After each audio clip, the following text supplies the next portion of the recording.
തെരഞ്ഞെടുപ്പിന് വെറും ദിവസങ്ങൾ മാത്രം അവശേഷിക്കുന്ന ഈ ഒരു സാഹചര്യത്തിൽ നമ്മൾ വീണ്ടും ഒരു തെരഞ്ഞെടുപ്പ് അവലോകനം കൂടി നടത്തുകയാണ്.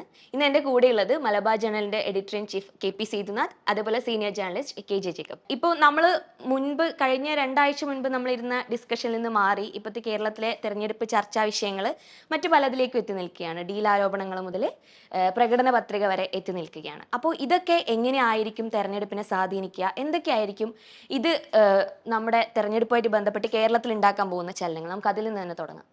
ഇന്നത്തെ ഏറ്റവും പ്രധാന വിഷയം പ്രകടന പത്രികകളാണ്. അതായത് കഴിഞ്ഞ ദിവസം BJPയുടെ പ്രകടന പത്രിക വന്നു, ഇന്നിപ്പം UDFൻ്റെതും LDFൻ്റെതും വന്നു. അപ്പോൾ ഈ പ്രകടന പത്രികകൾ നോക്കിക്കഴിഞ്ഞിരുന്നാൽ പ്രധാനമായിട്ടും എല്ലാവരും എന്താണ് വാഗ്ദാനങ്ങൾ അങ്ങനെ വാരിക്കോരി കൊടുത്തിരിക്കുകയാണ്. അപ്പോൾ ഇതിൽ ആദ്യത്തെ വന്നത് BJPയുടെ. അപ്പം BJPയുടെ ഒരു പ്രധാന വാഗ്ദാനം all India institute of medical science കൊണ്ടുവരുമെന്നാണ് ഒരു പ്രധാന വാഗ്ദാനം. അപ്പോൾ ഇതിൽ ഉള്ളതെന്ന് പറഞ്ഞാൽ all India institute of medical സയൻസിന് വേണ്ടിയിട്ട് കേരള സർക്കാർ കോഴിക്കോട് ജില്ലയിലെ കിനാലൂർ, എനിക്ക് തോന്നുന്നു ഒരു 5 വർഷത്തിന് മുമ്പ് തന്നെ ഈ സ്ഥലം ഐഡൻറ്റിഫൈ ചെയ്ത് ഇതാണെന്ന് പറഞ്ഞ് കേന്ദ്ര ആരോഗ്യ മന്ത്രാലയത്തിനോ അതോ അതിൻ്റെ ബന്ധപ്പെട്ട വകുപ്പിന് കൊടുത്തതാണ്. പക്ഷെ ഇന്ന് വരെ ആ സ്ഥലം അതിന് പറ്റിയതാണെന്നോ അല്ലെങ്കിൽ അതല്ല വേറൊരു സ്ഥലം വേണമെന്നോ ഉള്ള ഒരു മറുപടി ഇതുവരെ കേരളത്തിന് കിട്ടിയിട്ടില്ല. അപ്പോൾ അത് എന്ന് മാത്രമല്ല, ഇതിനെക്കുറിച്ചിട്ട് ഇപ്പോൾ കേരള ഹൈക്കോടതിയിൽ ഒരു കേസ് നിൽക്കുന്നു. ആ കേസിൽ അവസാനമായിട്ട് കേന്ദ്ര സംസ്ഥാന സർക്കാരിന് വേണ്ടി കൊടുത്ത അഫിഡവിറ്റിൽ പറഞ്ഞിരിക്കുന്നത് ഇതുവരെ അതിനകത്തൊരു തീരുമാനം എടുത്തിട്ടില്ല എന്നാണ്. അതുപോലെ തന്നെ കഴിഞ്ഞ ദിവസം ലോക്സഭയിലോ രാജ്യസഭയിലോ ഒരു ചോദ്യത്തിന് ഉത്തരവായിട്ടും കേന്ദ്ര സർക്കാർ പറഞ്ഞ് ഇതുവരെ ഒരു തീരുമാനം എടുത്തിട്ടില്ല. അപ്പോൾ കേരളത്തിൻ്റെ ഈ എയിംസ് എന്ന് പറയുന്നത് ഇപ്പോൾ BJP ഗവൺമെൻറ് അല്ല, ഇതിനു മുമ്പുള്ള UPA ഗവൺമെൻറ് ഉള്ള കാലത്തും ഇത് വളരെ ഇതായിട്ട് നിന്നിരുന്ന ഒരു വിഷയമാണ്. ആ സമയത്തും ഇത് കിട്ടിയിട്ടില്ല എന്നുള്ളത്. അതിനുശേഷം എയിംസ് വന്നിട്ടുള്ള സംസ്ഥാനങ്ങൾ എത്രയാണെന്ന് നോക്കിക്കഴിഞ്ഞിരുന്നാൽ അറിയാൻ പറ്റും ഈ വാഗ്ദാനങ്ങൾ എത്രത്തോളം പ്രാവർത്തികമാകാൻ പോകുന്നു എന്നുള്ള ഒരു കാര്യം. പിന്നെ പറയുന്ന UDFൻ്റെതാണ്, അത് ജേക്കബ് പറയും. ഞാനതിനകത്ത് ഏറ്റവും രസകരമായിട്ട് കണ്ടത് ശബരിമലയ്ക്ക് ആചാര സംരക്ഷണ നിയമം ഉണ്ടാകുന്നുള്ളതാണ്. അപ്പോൾ ഞാനത് കണ്ടപ്പം എനിക്കൊരു സങ്കടം തോന്നിയതെന്ന് വെച്ചിട്ടുണ്ടെങ്കിൽ ശ്രീ സണ്ണി കബിക്കാട്ടിന് UDF സീറ്റ് കൊടുക്കാതിരുന്നത് വലിയ സങ്കടമായിട്ട് എനിക്ക് ഇപ്പോഴാണ് തോന്നിയത്. കാരണം ആചാര സംരക്ഷണകരായ UDFൻ്റെ ഒപ്പം നിന്നുകൊണ്ടാണ് കേരളത്തിൽ അംബേദ്കറേറ്റ്സ് എന്ന് പറയുന്ന കുറേ പേര് വർത്തമാനം പറഞ്ഞുകൊണ്ടിരുന്നത്. ഇത് ശബരിമലയിലെ എന്ന് മാത്രമല്ല, ഏത് ആരാധനാലയത്തിലെയും ആചാരങ്ങൾ സംരക്ഷിക്കപ്പെട്ടിട്ടുണ്ട്, നമ്മുടെ നിയമപ്രകാരം സംരക്ഷിക്കപ്പെട്ടിട്ടുണ്ട്. അതിൻ്റേതായ ആചാരം ഉണ്ടെങ്കിൽ അതല്ലാത്തിടത്തോളം കാലം പൊതുവെ ഉള്ള നിയമങ്ങളെ അതിന് ബാധകമാകും. നമ്മളതല്ലെങ്കിൽ കാണേണ്ടത് ഒരു സെക്യുലർ സ്റ്റേറ്റിന് ഈ ആരാധനാലയങ്ങളുടെ ആചാരങ്ങളിൽ ഇടപെടാൻ അവകാശമുണ്ടോ എന്നുള്ള ചോദ്യമാണ്. അത് ശബരിമലയ്ക്ക് മാത്രമല്ല ബാധകം, അത് ഏത് ആരാധനാലയത്തിനും ബാധകമാണ്. ഞാൻ എപ്പോഴും വിശ്വസിച്ചിരുന്നൊരു കാര്യം, അതിൽ LDF സർക്കാർ 2008 എടുത്ത നിലപാടും 2016 രണ്ടാമത് അധികാരത്തിൽ വന്നതിന് ശേഷം മാറ്റിക്കൊടുത്ത അഫിഡവിറ്റിൽ പറഞ്ഞതിലും LDF സർക്കാരിൻ്റെ ഇപ്പോൾ കൊടുത്തതിലും ഇതിലെല്ലാം ത്രെഡ് ഒന്നാണ്. ഇതിൽ സ്ത്രീകളുടെ പ്രവേശനത്തെ ഞങ്ങൾ അംഗീകരിക്കും. ആ ഭാഗം ഇപ്പോൾ ഇതിലില്ലെന്ന് എനിക്ക് തോന്നുന്നു. പക്ഷേ ഇതിലൊരു മാറ്റം വരുത്തണമെങ്കിൽ അത് ആരാധനാലയവുമായി ബന്ധപ്പെട്ട ആളുകളാണ് അത് വരുത്തേണ്ടത് എന്നുള്ളത് വളരെ കൃത്യമായിട്ട് LDF പറഞ്ഞിട്ടുണ്ട്. അപ്പോൾ അതിനകത്തൊരു പുതിയ നിയമം എന്തിനാണ് വരുന്നതെന്ന് മനസ്സിലാകുന്നേ ഇല്ല. അങ്ങനെ നിയമം പാസ്സാക്കാൻ വേണ്ടി നിയമസഭയ്ക്ക് അധികാരമുണ്ടോ? ഏതെങ്കിലും ഒരു പ്രത്യേക, കാരണം അത് ഭരണഘടനാപരമായ അവകാശമാണ്. മാത്രമല്ല സുപ്രീം കോടതിയുടെ ഭരണഘടനാ ബെഞ്ചിന്റെ മുമ്പിൽ ഇരിക്കുന്ന ഒരു കേസും ഉണ്ട്. അപ്പോൾ അതിൽ ഇപ്പോൾ പെട്ടെന്ന് എവിടെ നിന്നാണ് ഇത്? കഴിഞ്ഞ പ്രാവശ്യം അവർ കൊണ്ടുവന്നിരുന്നു, പിന്നെ വിശ്വാസ സംരക്ഷണ ബില്ല്, ആചാര സംരക്ഷണ ബില്ല് കഴിഞ്ഞ പ്രാവശ്യം കൊണ്ടുവന്നിരുന്നു. നമ്മുടെ സമൂഹത്തിൻ്റെ ഏറ്റവും റിഗ്രസീവായിട്ടുള്ള തോട്ടുകളെയും അക്യൂമുലേറ്റ് ചെയ്യുന്ന ഒരു പ്രോസസ്സിലാണ് UDF ഉള്ളത്. അത് അവരെ ഒരുമിച്ച് കൂട്ടി അവരുടെ വോട്ടുകൾ സ്വരുക്കൂട്ടുന്നതിലേക്കുള്ള വലിയ ശ്രമത്തിൻ്റെ ഭാഗമായിട്ടല്ലാതെ ഒരു പ്രോഗ്രസീവ് സ്റ്റേറ്റ് എന്ന നിലയ്ക്ക് കേരളത്തിന് ആവശ്യമായിട്ടൊരു ബില്ലായിട്ട് എനിക്ക് അത് തോന്നുന്നില്ല. അത് മാറ്റിവെച്ച് കഴിഞ്ഞാൽ പിന്നെ നമ്മൾ വേണ്ടത് ഫൈനാൻഷ്യൽ, നമ്മൾ സാധാരണ ഇതിൽ ഫ്രീ ബീസ് എന്നൊക്കെ പറയുന്ന അവരുടെ ഗ്യാരണ്ടീസ് അവർ പറയുന്നുണ്ട്. ഇപ്പോൾ 3000 രൂപ ക്ഷേമ പെൻഷൻ കൊടുക്കുമെന്ന് പറയുന്നു. നല്ല കാര്യം, കൊടുക്കേണ്ടതാണ്. അത് 3 മുന്നണികളുടെ മാനിഫെസ്റ്റോയിലും ഉണ്ട്. അത് that is possible. The only difference is the question is about the commitment അപ്പോൾ മനുഷ്യർ സാധാരണഗതി ചോദിക്കും, നിങ്ങളൊക്കെ നേരത്തെ അധികാരത്തിലുള്ള പാർട്ടികൾ തന്നെ ആയിരുന്നല്ലോ, BJP-യുടെ ഒഴികെ UDF-നോട് ആ ചോദ്യം വരും, നിങ്ങൾ എന്താണ് 18 മാസം വരെയുള്ള എല്ലാം കുടിശ്ശികളല്ല 18 മാസം, പക്ഷേ ചിലത് 18 മാസം വരെ ഉണ്ടായിരുന്നു. അതിനകത്ത് എസെൻഷ്യലി ഞാൻ കണ്ടത് ഇപ്പോൾ ഇതിനകത്ത് സ്ത്രീകൾക്ക് പിന്നെ KSRTC ബസ്സിൽ സൗജന്യ യാത്ര എന്നുള്ളത് ഇപ്പോൾ കർണാടകത്തിലൊക്കെ അവരുടെ ജോലി സ്ഥലത്തേക്ക് അതായത് പിന്നെ അവിടെയൊക്കെ പലതരത്തിലുള്ള ബസ്സുകളുണ്ട്. നമ്മുടെ ഫാസ്റ്റ്, സൂപ്പർ ഫാസ്റ്റ് എന്നൊക്കെ പറയുന്ന പോലത്തെയുള്ള ബസ്സുകളാണ്. അതിനകത്ത് ഏറ്റവും ഓർഡിനറി ബസ്സുകളിലാണ് സ്ത്രീകൾക്കുള്ള ഫ്രീ. അത് അവിടുത്തെ സാധാരണക്കാരായ സ്ത്രീകളെ ഒത്തിരി സഹായിച്ചിട്ടുമുണ്ട്. തമിഴ്നാട്ടിലും അത് അവൈലബിൾ ആണ്. അത് സ്ത്രീകളെ സഹായിച്ചിട്ടുണ്ട്. At some point in time ഞാൻ പേഴ്സണലി അതിന് യോജിക്കുന്ന ആളാണ്. പൊതു ഗതാഗത സംവിധാനത്തെ സർക്കാർ ശക്തിപ്പെടുത്തുന്ന ഏതൊരു നീക്കത്തെയും പിന്തുണയ്ക്കുന്ന. അത് നമുക്കതിനകത്ത് പൈസ ഉണ്ടെങ്കിൽ പ്രശ്നം വെച്ചിട്ടുണ്ടെങ്കിൽ ഇതിൻ്റെ അകത്ത് ഞാൻ കഴിഞ്ഞ ദിവസം ശ്രീ VD സതീശൻ ഇവരുടെ 5 ഗ്യാരണ്ടിയുമായി ഒരു വീട്ടിൽ ചെന്ന് ഇത് വിശദീകരിക്കുന്നത് കണ്ടത്, നിങ്ങൾക്ക് എവിടെ വേണമെങ്കിലും യാത്ര ചെയ്യാം, നിങ്ങൾക്ക് തീർത്ഥയാത്രയൊക്കെ നടത്താൻ ഇത് വെച്ച് പറ്റും എന്നുള്ളതാണ്. അങ്ങനെയൊക്കെ ചെയ്യാൻ എന്താണ് അതുകൊണ്ട് ഉദ്ദേശിക്കുന്നത്? അത് എത്രത്തോളം ഫൈനാൻഷ്യൽ വയബിൾ ആണ് എന്നുള്ള ചോദ്യം എൻ്റെ അടുത്തുള്ള. അതേസമയം തൊഴിൽ ചെയ്യുന്ന സ്ത്രീകളെ സംബന്ധിച്ചിടത്തോളം, ചെറിയ വരുമാനക്കാരായ സ്ത്രീകളെ സംബന്ധിച്ച് അത് വലിയൊരു ആശ്വാസമാണ്. ഇപ്പം കുടുംബശ്രീയുമായി ബന്ധപ്പെട്ട ഒരു ഡിസ്കഷനിൽ ഞാൻ പോയപ്പോൾ അവിടെ കുടുംബശ്രീയിലുള്ള ഒരു ഡിസ്കഷൻ എന്ന് വെച്ചിട്ടുണ്ട്, അവർ കുടുംബശ്രീയിൽ നിന്ന് വായ്പ എടുത്ത് തീർത്ഥാടനം നടത്തുന്ന ഒരു അവസ്ഥയിലോട്ട് കേരളം മാറിയിട്ടുണ്ട്. ഇതൊരു മനുഷ്യർ തീർത്ഥാടനം നടത്തണം, പക്ഷേ അതൊരു സ്റ്റേറ്റ് ഓഫ് മൈൻഡ് കൂടിയാണ്. നിങ്ങൾ കടമെടുത്ത് തീർത്ഥാടനം നടത്തുക, സർക്കാർ കടമെടുത്ത് സ്ത്രീകൾക്ക് തീർത്ഥാടനത്തിന് വേണ്ടി, ഇതൊക്കെ എത്രത്തോളം എന്താണ് ഇതിൻ്റെ ലോജിക്ക് എന്നുള്ളത് എനിക്ക് മനസ്സിലാവും. അല്ല, ഇതിൽ വേറൊരു ആസ്പെക്റ്റ് കൂടെ ഉണ്ട്. കാരണം ഗ്ലോബലി തന്നെ വളരെയധികം ഡിസ്കസ് ചെയ്യപ്പെടുന്ന ഒരു വിഷയമാണ് പബ്ലിക് ട്രാൻസ്പോർട്ട്. പബ്ലിക് ട്രാൻസ്പോർട്ട് ഈ പറഞ്ഞ പോലെ ഫ്രീ ആയിട്ട്, അത് 2 കാരണങ്ങളാണ്. ഒന്ന് ഈ ക്ലൈമറ്റ് ചേഞ്ചുമായിട്ട് ബന്ധപ്പെട്ടിട്ടും മറ്റേ ഈ ഫോസിൽ ഫ്യൂവലിൻ്റെ കൺസംഷൻ കുറയ്ക്കുന്നതുമായിട്ട് ബന്ധപ്പെട്ടിട്ടുള്ള ഒരു വെഹിക്കിൾ പോപ്പുലേഷൻ കുറയ്ക്കുക എന്ന് പറയും. അതെല്ലാം വളരെ കാര്യമായിട്ടുള്ള സാമ്പത്തിക, സാമൂഹിക, പാരിസ്ഥിതികമായിട്ടുള്ള ചിന്തകളുടെ ഭാഗമായിട്ട് വരുന്നതാണ്. ഇതുപോലെ ഒരു ഇലക്ഷൻ വോട്ട് പിടിക്കാൻ വേണ്ടി മാത്രമായിട്ട് വരുന്നതല്ല. അങ്ങനെയുള്ള യാതൊരു ഗൗരവവും ഒരു പക്ഷേ ഈ ഡിസ്കഷനിൽ UDF-ന്റെ ഭാഗത്തുനിന്ന് ഉണ്ടായിട്ടില്ല എന്നുള്ളത് തന്നെയാണ് അതിൽ എടുത്തു പറയേണ്ട ഒരു കാര്യം. ഇതിനകത്ത് വേറൊരു കാര്യം കൂടിയുണ്ട്. നമ്മളിപ്പം ഇന്നിപ്പോൾ പ്രകടന പത്രിക വന്ന് ഈ 5 ഗ്യാരണ്ടീസും ഹെവിലി അത് ഫിനാൻഷ്യൽ ഇംപ്ലിക്കേഷൻസ്, പണം ധാരാളം ആവശ്യമുള്ളതാണ്. UDF-ന്റെ 5 ഗ്യാരണ്ടികളും അതിനെക്കുറിച്ചുള്ള ചോദ്യം, അതിന് പണം എവിടെ വരുമെന്ന് ചോദിക്കുമ്പോൾ ശ്രീ VD സതീശൻ ആവർത്തിച്ച് പറയുന്നത്, അദ്ദേഹം ഒരു കാര്യം പറയുന്നുണ്ട്, ഖജനാവ്, കേരളത്തിൻ്റെ ഖജനാവ് പൂച്ച പറ്റുകട, ഇറ്റ്സ് എൻ എംപ്റ്റി കോഫർ എന്ന് പറയുന്നുണ്ട്. അദ്ദേഹം ദാറ്റ്സ് ഹിസ് ആർഗ്യുമെൻറ്റ്. അപ്പോൾ ഒരു എംപ്റ്റി കോഫർ, അതായത് തിരിച്ചു പോകുമ്പം സംസ്ഥാന സർക്കാരിൻ്റെ ഖജനാവിൽ പണമൊന്നും ഇല്ല എന്നുള്ള വസ്തുത അംഗീകരിച്ചുകൊണ്ടാണ് അദ്ദേഹം പറയുന്നത്, ഞങ്ങൾ ഇത്രയധികം പണം ആവശ്യമായി വരുന്ന ഈ ഗ്യാരണ്ടികൾ ഞങ്ങൾ നടപ്പാക്കുമെന്ന്. അപ്പോൾ എന്തായിരിക്കും ആ പ്രോഗ്രാം എന്ന് നമ്മൾ ചോദിക്കുമ്പോൾ അദ്ദേഹത്തിൻ്റെ ഈ പിന്നെ പുതുയുഗ യാത്രയിൽ അദ്ദേഹം കാസർഗോഡും തുടങ്ങുമ്പോൾ അദ്ദേഹം 1-2 സ്ഥലത്ത് വെച്ച് പറയുന്നുണ്ട്, നമ്മൾ തിരുവനന്തപുരത്ത് എത്തുമ്പോഴത്തേക്കും ഖജനാവിൽ പണം നിറയ്ക്കാനുള്ള, കേരളത്തെ പുനഃസംഘടിപ്പിക്കാനുള്ള പദ്ധതികൾ നമ്മൾ പറയും. ചിലതൊക്കെ അദ്ദേഹം കുറച്ച് നാടകീയമായിട്ടൊക്കെ പറയുന്നുണ്ട്. നമ്മൾ ഇന്നുവരെ കേട്ടിട്ടില്ല എന്തൊക്കെ പ്രോജക്റ്റുകളാണ്. അതിനകത്ത് നമ്മൾ കേൾക്കുന്നത് ധൂർത്ത് കുറയ്ക്കും, മുഖ്യമന്ത്രിയുടെ 40 കാറുകളുടെ അകമ്പടി കുറയ്ക്കും. ഇപ്പോൾ ഞാൻ കഴിഞ്ഞ ദിവസം തിരുവനന്തപുരത്ത് ഞാൻ മുഖ്യമന്ത്രിയുടെ 40 കാറ് കാണാൻ വേണ്ടി നോക്കി. 4 കാറാണുള്ളൂ. 5ാമത്തെ കാറ് ഒരു MP-യുടെ കാറാണ്. MP എന്ന് ബോർഡ് വെച്ച ഒരു കാറാണ് പോകുന്നതുകൊണ്ട് ഈ എന്താണ് ധൂർത്ത് കുറയ്ക്കും. പിന്നെ KSRTC ലാഭം എന്ന് വെച്ചിട്ടുണ്ടെങ്കിൽ എല്ലാം കൂടി ഇവർ പറയുന്നതല്ല, മുഖ്യമന്ത്രിയുടെ വീടിൻ്റെ ചിലവ് ഇതെല്ലാം കൂടെ പറഞ്ഞാൽ 100 കോടിക്കകത്താണ് ഈ പറയുന്ന സാധനങ്ങളെല്ലാം കൂടി വരുന്നത്. നിങ്ങൾ 10,000 കോടി രൂപയുടെ ആവശ്യം വരുന്ന പ്രോജക്റ്റുകൾ മനുഷ്യരുടെ മുമ്പിൽ വെച്ചിട്ട് നിങ്ങൾക്കിത് എങ്ങനെ ഇംപ്ലിമെൻറ്റ് ചെയ്യും എന്ന് പറയാൻ യാതൊരു ഉത്തരവാദിത്വം, ഒരു തരത്തിലുള്ള ഒരു വിഷനോ ഒരു പ്രോഗ്രാമോ അവരുടെ മുന്നിലില്ല. ഇപ്പം ഞാൻ ഇതിൽ പറഞ്ഞ ഒരു സാധനം 25 ലക്ഷം രൂപയുടെ ഇൻഷുറൻസ്, ആരോഗ്യ ഇൻഷുറൻസ് എന്ന് പറഞ്ഞ ഒരു പ്രപ്പോസൽ വെച്ചിട്ടുണ്ട്.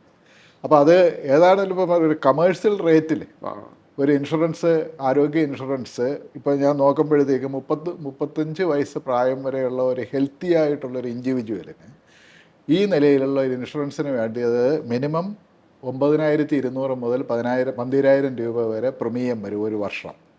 ഇപ്പോൾ കേരളത്തിൽ 70 ലക്ഷം കുടുംബങ്ങളുണ്ടെന്നാണ് പറയുന്നത്. 70 ലക്ഷം കുടുംബങ്ങൾക്ക് ഞാനിതിൻ്റെ പിന്നെ ബാക്കിയുള്ള ഓരോ പ്രായം അനുസരിച്ച് ഇതിൻ്റെ പ്രീമിയം തുക കൂടും. 25,000 രൂപ മുതൽ 30,000 വരെയൊക്കെ പ്രീമിയം തുക കൂടും. ഒരു ശരാശരി ആവറേജ് 10,000 രൂപ പ്രീമിയം എന്ന് പറയുന്ന ഒരു തുക കണക്കാക്കുകയാണെങ്കിൽ കേരളത്തിലെ 70 ലക്ഷം കുടുംബങ്ങൾക്ക് ഈ ഇത് കണക്ക് വെച്ചിട്ട് ഒരു 7,000 കോടി രൂപ പ്രീമിയം കൊടുക്കേണ്ടി വരും. ഈ പ്രീമിയം ആരാണ് കൊടുക്കുക? ഇൻഡിവിജ്വലാണോ, സർക്കാരാണോ, അതോ മ്യൂച്വലി ഷെയർ ചെയ്യുന്നതാണോ? എങ്ങനെയായിരിക്കും ഇത് വർക്കൗട്ട് ചെയ്യാന്നുള്ളത്? 7,000 കോടി രൂപ കേരളത്തിനെ സംബന്ധിച്ചിടത്തോളം അത്ര ചെറിയ തുകയല്ല ഒരു വർഷം. അപ്പോൾ ഇതുപോലുള്ള വാഗ്ദാനങ്ങൾ ഇങ്ങനെ കൊടുക്കുമ്പോഴത്തേക്ക് ജേക്കബ് പറഞ്ഞതുപോലെ ഇതിനുള്ള ഫിനാൻഷ്യൽ സോഴ്സസ് എങ്ങനെയാണ്, ഇതിനെ ഏത് നിലയിലേക്ക് ഇവർക്ക് മെറ്റീരിയലൈസ് ചെയ്യാൻ പറ്റും എന്നുള്ള ഒരു വിഷയം ഒരുപക്ഷെ തീർത്തും ഇവർ സംസാരിക്കുന്നില്ല. ഇപ്പം ഇടതുമുന്നണിയുടെ ഭാഗത്ത് നിന്നും ഇതുപോലുള്ള ഒരുപാട് വാഗ്ദാനങ്ങൾ മുന്നോട്ട് വയ്ക്കുന്നുണ്ട്. അതും എത്രത്തോളം പ്രായോഗികമാണെന്നുള്ളത് പരിശോധിക്കേണ്ടതുണ്ട് എന്നാണ്. നമ്മളിത് ഹെൽത്ത് ഇൻഷുറൻസിൻ്റെ കാര്യത്തിലേക്ക് പൊതുവെ LDFനും ആരോഗ്യരക്ഷയുടെ കാര്യത്തിൽ ചില ഇൻഷുറൻസ് പോളിസികളുണ്ട്. മെഡിസപ്പ് ഉണ്ട്, കാരുണ്യ സ്കീമുണ്ട്. ഇതൊക്കെ ഒരു റീഇംബേഴ്സ്മെൻറ്റ് മോഡിൽ വർക്ക് ചെയ്യുന്ന ചില സാധനങ്ങളാണ്. പക്ഷേ അതിൽ വലിയ തോതിൽ കുടിശ്ശികയുണ്ട്. സർക്കാരിന് മീറ്റ് ചെയ്യാൻ പറ്റാത്തത്രയധികം വലിയ ഈ പല ഇൻഷുറൻസ് പോളിസികളിലും മീറ്റ് ചെയ്യാൻ വേണ്ടി പറ്റുന്നില്ല. അത് എനിക്ക് പലപ്പോഴും മനസ്സിലാവാത്ത ഒരു കാര്യം സർക്കാർ ഇൻഷുറൻസ് പ്രോഗ്രാമിലേക്ക് മാറുന്നു എന്നുള്ളതാണ്. അതൊരു അസംബന്ധമായിട്ടുള്ള കാര്യമാണ്. ഇൻഷുറൻസ് എന്നുള്ളത് പ്രൈവറ്റായിട്ട് മനുഷ്യർ എടുക്കേണ്ട കാര്യമാണ്. ഗവൺമെൻറ് ചെയ്യേണ്ട കാര്യം, കേരളത്തിലെ ഗവൺമെൻറ് ചെയ്യേണ്ട കാര്യം എന്നുള്ളത് സർക്കാരിൻ്റെ പൊതുമേഖല ആരോഗ്യ ഇൻഫ്രാസ്ട്രക്ചർ സ്ട്രെങ്തൻ ചെയ്യുക എന്നുള്ളതാണ്. LDF സർക്കാരിൻ്റെ കഴിഞ്ഞ 2 സർക്കാരിനെ ഞാൻ കണ്ടെടുത്തോളം, പ്രത്യേകിച്ച് രണ്ടാമത്തെ സർക്കാർ ഈ കഴിഞ്ഞ 5 വർഷം ഹെൽത്ത് ഇൻഫ്രാസ്ട്രക്ചറിൻ്റെ അതിൻ്റെ കാര്യത്തിൽ വലിയ കുതിച്ചുചാട്ടമാണ് ഉണ്ടായിട്ടുള്ളത്. എനിക്ക് തോന്നുന്നു ഏകദേശം 10,000-12,000 കോടി രൂപയ്ക്ക് ഇടയ്ക്കുള്ള പണം പല ഘട്ടങ്ങളിലായിട്ടുള്ള ഇൻവെസ്റ്റ്മെൻറ്റിലാണ്. ചിലതൊക്കെ ഇപ്പോൾ പൂർത്തിയായിട്ടുണ്ട്, ചിലതൊക്കെ വേരിയസ് സ്റ്റേജസ് ഓഫ് കംപ്ലീഷൻ. അത് നമ്മൾക്ക് കണ്ടാലറിയാം. ഇപ്പം നമ്മൾ 5 കിലോമീറ്റർ യാത്ര ചെയ്താൽ നമുക്ക് അവിടെ ഒരു ആശുപത്രി കാണാൻ വേണ്ടി പറ്റും. അത് അങ്ങനെ ഒരു ശരിക്കും പറഞ്ഞാൽ നമ്മളൊരു ശരിക്കും ഒരു വലിയ മുന്നേറ്റം നടത്താൻ വേണ്ടിയിരിക്കുകയാണ്. അതേസമയം അതിനകത്ത് ആരോഗ്യരംഗത്തെ വിദഗ്ധർ ചൂണ്ടിക്കാണിക്കുന്ന ഒരു കാര്യം, നമ്മൾ ആവശ്യത്തിന് ഡോക്ടർമാർ അവിടെ ഇല്ല എന്നുള്ളതാണ്. പല ആശുപത്രികളിലും ഉണ്ടെങ്കിലും ആവശ്യത്തിനുള്ള, പ്രത്യേകിച്ച് സൂപ്പർ സ്പെഷ്യാലിറ്റി രംഗങ്ങളിലൊക്കെ നമ്മൾക്ക് ആവശ്യത്തിന് ആൾക്കാരില്ല എന്നുള്ളതാണ്. അപ്പം നമ്മൾ ആശുപത്രികൾ, ഇപ്പോൾ നമ്മൾ നമ്മളിപ്പോൾ ഇരിക്കുന്നതിൻ്റെ തൊട്ടടുത്താണ് ഒരു ക്യാൻസർ റിസർച്ച് ഇൻസ്റ്റിറ്റ്യൂട്ട് ഉള്ളത്.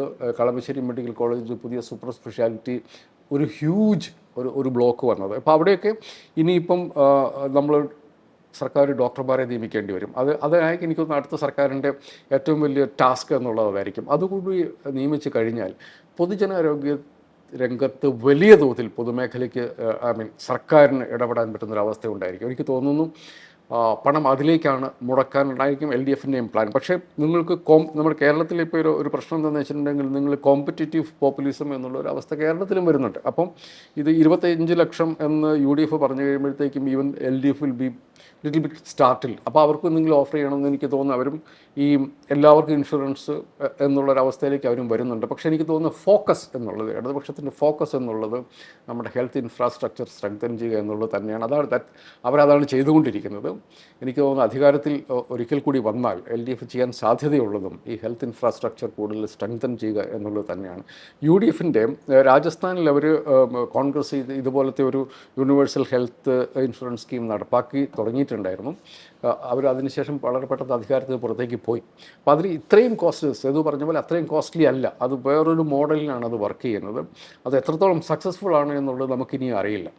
ബാക്കിയുള്ള ഗ്യാരണ്ടികൾ ഏർപ്പെടുത്തിയ പല സംസ്ഥാനങ്ങളും, കർണാടകയും ആന്ധ്രാപ്രദേശും അടക്കം വളരെ ഗൗരവമായ സാമ്പത്തിക പ്രതിസന്ധിയിലാണ് എന്നുള്ളതാണ് നമ്മൾ കേൾക്കുന്നത്. അതുകൊണ്ട് ഈ പ്രോജക്റ്റുകളൊക്കെ മനുഷ്യരുടെ കയ്യിൽ ഏറ്റവും അവസാനത്തെ മനുഷ്യർക്ക് സാമ്പത്തികമായ ആശ്വാസം കൊടുക്കുന്ന എല്ലാ പ്രോജക്റ്റുകളും ആര് മുമ്പോട്ട് വെച്ചാലും ഞാനതിനെ സ്വാഗതം ചെയ്യും, പ്രൊവൈഡഡ് അതിനുള്ള പണം കൂടി കണ്ടെത്താനുള്ള വഴികൾ നമ്മളോട് അവർ പറയണം. അത് പറയാതെ അത് ചെയ്യുമ്പോൾ അതിൽ നമുക്ക് വിശ്വസനീയതയുടെ ഒരു പ്രശ്നം വരും. ഇപ്പോൾ കോൺഗ്രസിനെ സംബന്ധിച്ചിടത്തോളം അവർ പ്രതിപക്ഷത്തിരുന്ന് പ്രതിരോധത്തിലായ ഒരു പാർട്ടിയാണെന്ന് എനിക്ക് പലപ്പോഴും അഭിപ്രായമുണ്ട്. കാരണം അവർക്ക് യാതൊരു ആവശ്യമില്ലാതിരുന്ന വയനാട് പ്രോജക്റ്റിൽ അവർ പോയി തലയിട്ടു. ഇപ്പോൾ ചോദിക്കുമ്പം യാതൊരു മറുപടിയില്ലാതെ കോൺഗ്രസിൻ്റെ ഏറ്റവും വലിയ നേതാക്കന്മാർ തുടങ്ങി ചാനൽ ചർച്ചയിൽ പോയി വർത്താനം പറയുന്ന മനുഷ്യർ വരെ just don't have an answer. അപ്പോൾ അങ്ങനത്തെ പ്രതിപക്ഷത്തിരുത്ത് അത് ചെയ്യാം, പ്രത്യേകിച്ചൊരു പ്രശ്നമില്ല. പക്ഷേ ഒരു സംസ്ഥാനത്തിൻ്റെ ഭരണം കൈയാളാൻ വേണ്ടി വരുമ്പം അവർക്ക് ഉത്തരങ്ങൾ വേണം, അവർക്ക് പ്രൊജക്റ്റുകൾ വേണം, അവർക്കൊരു ധാരണ ഉണ്ടാവണം. ആ ധാരണക്കുറവ് ഞാൻ ഈ UDFിൻ്റെ അവരുടെ മാനിഫെസ്റ്റോയിൽ ഞാൻ കാണുന്നുണ്ട്. അല്ല, അത് ഈ ധാരണക്കുറവ് രണ്ട് രീതിയിലൂടെ നമുക്ക് മനസ്സിലാക്കേണ്ടതുണ്ട്. കാരണം ഇന്ന് ഇന്ത്യയിലെ എല്ലാ സംസ്ഥാനങ്ങളും, പ്രത്യേകിച്ച് BJP ഇതര സംസ്ഥാന സർക്കാരുകൾ ഭരിക്കുന്ന എല്ലാ സംസ്ഥാനങ്ങളും നേരിടുന്ന ഒരു പ്രധാന പ്രശ്നമാണ് കേന്ദ്ര സർക്കാരിൻ്റെ സാമ്പത്തികമായ ഞെരുക്കൽ എന്ന് പറയുന്നത്. രണ്ട്, അത് അത് അത് അത് ഇപ്പം അതിൽ ഏറ്റവും കൂടുതൽ അനുഭവിച്ചിട്ടുള്ള ഒരു സംസ്ഥാനം കൂടെയാണ് കേരളം. ഇപ്പോൾ ഈ വയനാട് പുനരധിവാസം കോൺഗ്രസ് ഒരു പ്രൊജക്റ്റ് എടുത്തിട്ട് അത് എന്താണെന്ന് അവർക്ക് പോലും പറയാൻ പറ്റാത്തൊരു നിലയിൽ നിൽക്കുന്നു. അതുപോലെ ഈക്വലി കൾപ്പബിളാണ് BJP. ഇതുപോലൊരു ദുരന്തം നടന്നിട്ട് യാതൊരു തരത്തിലുള്ള സാമ്പത്തിക സഹായമോ സ്പെഷ്യൽ പാക്കേജോ അവർ കേരളത്തിന് തന്നിട്ടില്ല. അവരാണ് പറയുന്നത് കേരളത്തിന് നാളെ വികസനത്തിൻ്റെ പുതിയ പന്ഥാവിൽ എത്തിക്കുമെന്ന് പറയുന്നത്. അപ്പോൾ ഈ ആന്ധ്രാപ്രദേശിൽ ഒരു കഴിഞ്ഞ വർഷം വലിയ വെള്ളപ്പൊക്കം ഉണ്ടായി, വലിയ കാറ്റും മഴയുണ്ടായി, വലിയ നാശനഷ്ടം ഉണ്ടായി. നാശനഷ്ടം ഉണ്ടായിക്കഴിഞ്ഞാൽ അവർ കണക്കാക്കിയിട്ട് പ്രൊവിഷണൽ ഡാമേജിൻ്റെ കൂടുതൽ പണം 4000 എത്ര കോടി രൂപ അവർ കണക്കാക്കി. ആ പൈസ പ്ലസ് എൻ എക്സ് നമ്മളാണ് പിറ്റേ ദിവസം തന്നെ കൊടുത്തത്. പിന്നെ ചന്ദ്രബാബു നായിഡു ചെയ്തതെന്ന് വെച്ചിട്ടുണ്ടെങ്കിൽ ആ പൈസ ഉടനെ വീതം വെച്ച് എല്ലാവർക്കും കൊടുത്ത് ബാങ്ക് അക്കൗണ്ടിലേക്ക് ഇട്ട് പണി കഴിഞ്ഞു. വളരെ എളുപ്പം ആ കാര്യം കഴിഞ്ഞു. ഈ കേരളം പോലെ സസ്റ്റൈനബിൾ ആയിട്ടുള്ള ഒരു റീഹാബിലിറ്റേഷൻ മോഡലിനെ കുറിച്ച് അവർ ആലോചിക്കുന്ന പോലും ഇല്ല. ആ പണം കിട്ടിയതിൻ്റെ അകത്ത് നിന്ന് എല്ലാവർക്കും വീതം വെച്ച് കൊടുത്തു കഴിഞ്ഞ് സംസ്ഥാന സർക്കാരിൻ്റെ പണി കഴിഞ്ഞു. നമ്മൾ we are thinking in a totally different way.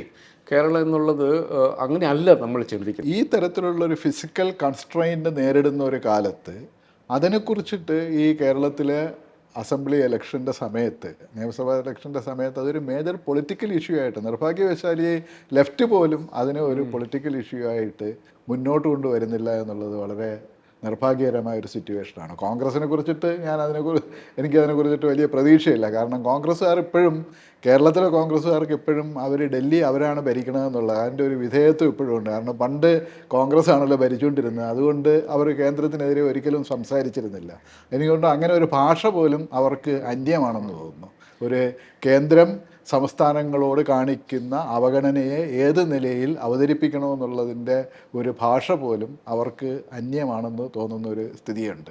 LDF സർക്കാർ കഴിഞ്ഞ വർഷം ഈ നമ്മൾ പലതരത്തിലുള്ള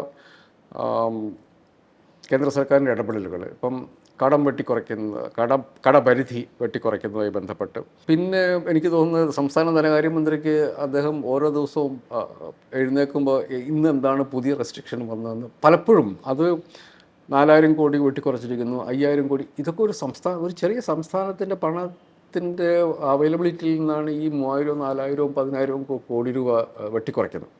കഴിഞ്ഞ വർഷം 2025 തുടക്കം, 24 അവസാനം 25 തുടക്കത്തിൽ സംസ്ഥാന സർക്കാരും ധനകാര്യമന്ത്രിയും വളരെ ബോൾഡായിട്ടൊരു നിലപാടെടുത്തു. 2 കാര്യങ്ങൾ അവർ ചെയ്തു. ഒന്ന്, ഒരു സുപ്രീം കോടതി കേസിന് വേണ്ടി പോയി.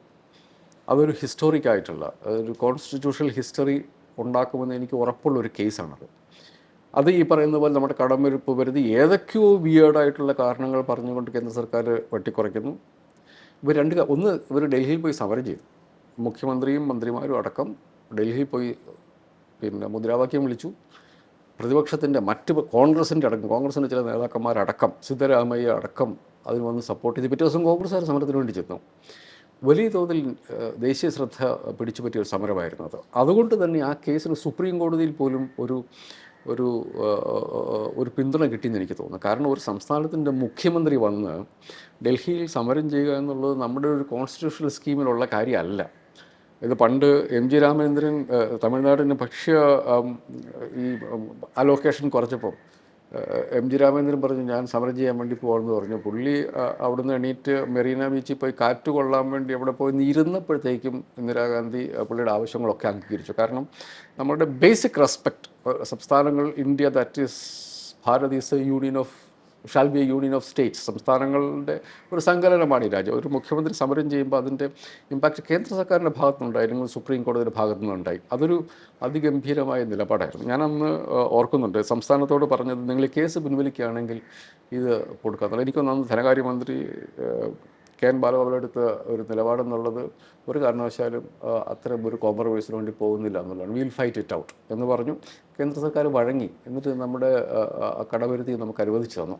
ഇത്തരമൊരു രാഷ്ട്രീയമായിട്ടുള്ള രണ്ട് തരത്തിൽ, രാഷ്ട്രീയമായിട്ടും ധനപരമായിട്ടുള്ള, അതേസമയം ധനപരമായിട്ട് കൺസോളിഡേഷനുള്ള എഫർട്ട്, ഇങ്ങനെയാണ് നമ്മൾ ഇത്രയും കാലം മാനേജ് ചെയ്തത്. രാഷ്ട്രീയമായിട്ടുള്ള ഒരു യുദ്ധപ്രഖ്യാപനം കേന്ദ്രത്തോട് നടത്താൻ കേരളം പോലെ ഒരു ചെറിയ സംസ്ഥാനം തയ്യാറായി എന്നുള്ളത് അത് പൊളിറ്റിക്കലി LDFന് വലിയ മൈലേജ്. ആ കേസിൽ എനിക്ക് തോന്നുന്നു കർണാടകവും തമിഴ്നാട് എല്ലാവരും കക്ഷിയായിരുന്നു. ഉണ്ട്. അത് വലിയൊരു ഭരണഘടനാ ബെഞ്ചിലേക്ക് പോവുകയും ചെയ്തു. ഇപ്പോൾ അത് പോയിട്ടുണ്ട്. ഇപ്പോൾ അത് ഒരു ലാർജർ ഭരണഘടനാ ബെഞ്ച് ആ കേസ് പരിശോധിക്കും. അതങ്ങനെ വരും. കാരണം ഇത് ഭരണഘടനയുടെ, സത്യം പറഞ്ഞാൽ ഒരു സ്റ്റേറ്റിൻ്റെ, ദാറ്റ്സ് എ ലാർജർ ക്വസ്റ്റ്യൻ. ഒരു സ്റ്റേറ്റ് എന്ന് പറഞ്ഞാൽ ഒരു അരമുക്ക സോവറിൻ സ്റ്റേറ്റാണ്. എന്ന് വെച്ചാൽ നമ്മളൊരു സ്റ്റേറ്റ് പോലും ഭരണഘടന പ്രകാരം ഒരു സ്റ്റേറ്റിൻ്റെ കടം എന്നുള്ള സ്റ്റേറ്റിന് ഉത്തരവാദിത്തമാണ്. എന്നുവെച്ചാൽ നമ്മൾ നമ്മുടെ സർക്കാരിനെ ഭരണം ഏൽപ്പിക്കുന്നു. അപ്പം ഭരണഘടനാപരമായി സംസ്ഥാനത്തിൻ്റെ കടം എന്നുള്ളത് കേന്ദ്ര സർക്കാരിനെ റെഗുലേറ്റ് ചെയ്യാൻ വേണ്ടി പാടില്ല. ആവശ്യത്തിൽ കൂടുതൽ കടം എടുത്തോ നമ്മൾ ആ സർക്കാരിനെ പുറത്തു വിട്ടണം, കേന്ദ്ര സർക്കാരല്ല. പക്ഷേ നമ്മൾ അന്നൊരു physical responsibility and budget management act ഒക്കെ കൊണ്ടുവന്നിട്ട് അതൊക്കെ എനിക്ക് തോന്നുന്നു സംസ്ഥാനങ്ങളുടെ അധികാരത്തിൻ്റെ പുറത്തുള്ള ഭരണഘടനാ അതീതമായ നിയന്ത്രണങ്ങൾ കൊണ്ടുവന്നതാണ്. നമ്മളൊക്കെ അംഗീകരിച്ചിടും. At the end of the day there should be a mechanism. വളയമില്ലാത്ത ചാടാൻ നമുക്ക് ചാടാൻ വേണ്ടി പറ്റില്ല. അതുകൊണ്ട് എല്ലാവരും അംഗീകരിച്ചിട്ടുണ്ട്. പക്ഷെ അതിൻ്റെ ഇടയിൽ കൂടി അത് കേന്ദ്ര സർക്കാരിന് ഇത് ബാധകമല്ല. കേന്ദ്ര സർക്കാരിൻ്റെ ഫിസിക്കൽ ഡെഫിസിറ്റ് ഇപ്പോഴും 4% മുകളിലേക്കാണ്. അവരും 3.5% കൊണ്ടുവരേണ്ടതുണ്ട്. നമ്മൾ ശരിക്കും 3% താഴെ നമ്മൾ മെയിൻറ്റെയിൻ ചെയ്യുന്നുണ്ട്.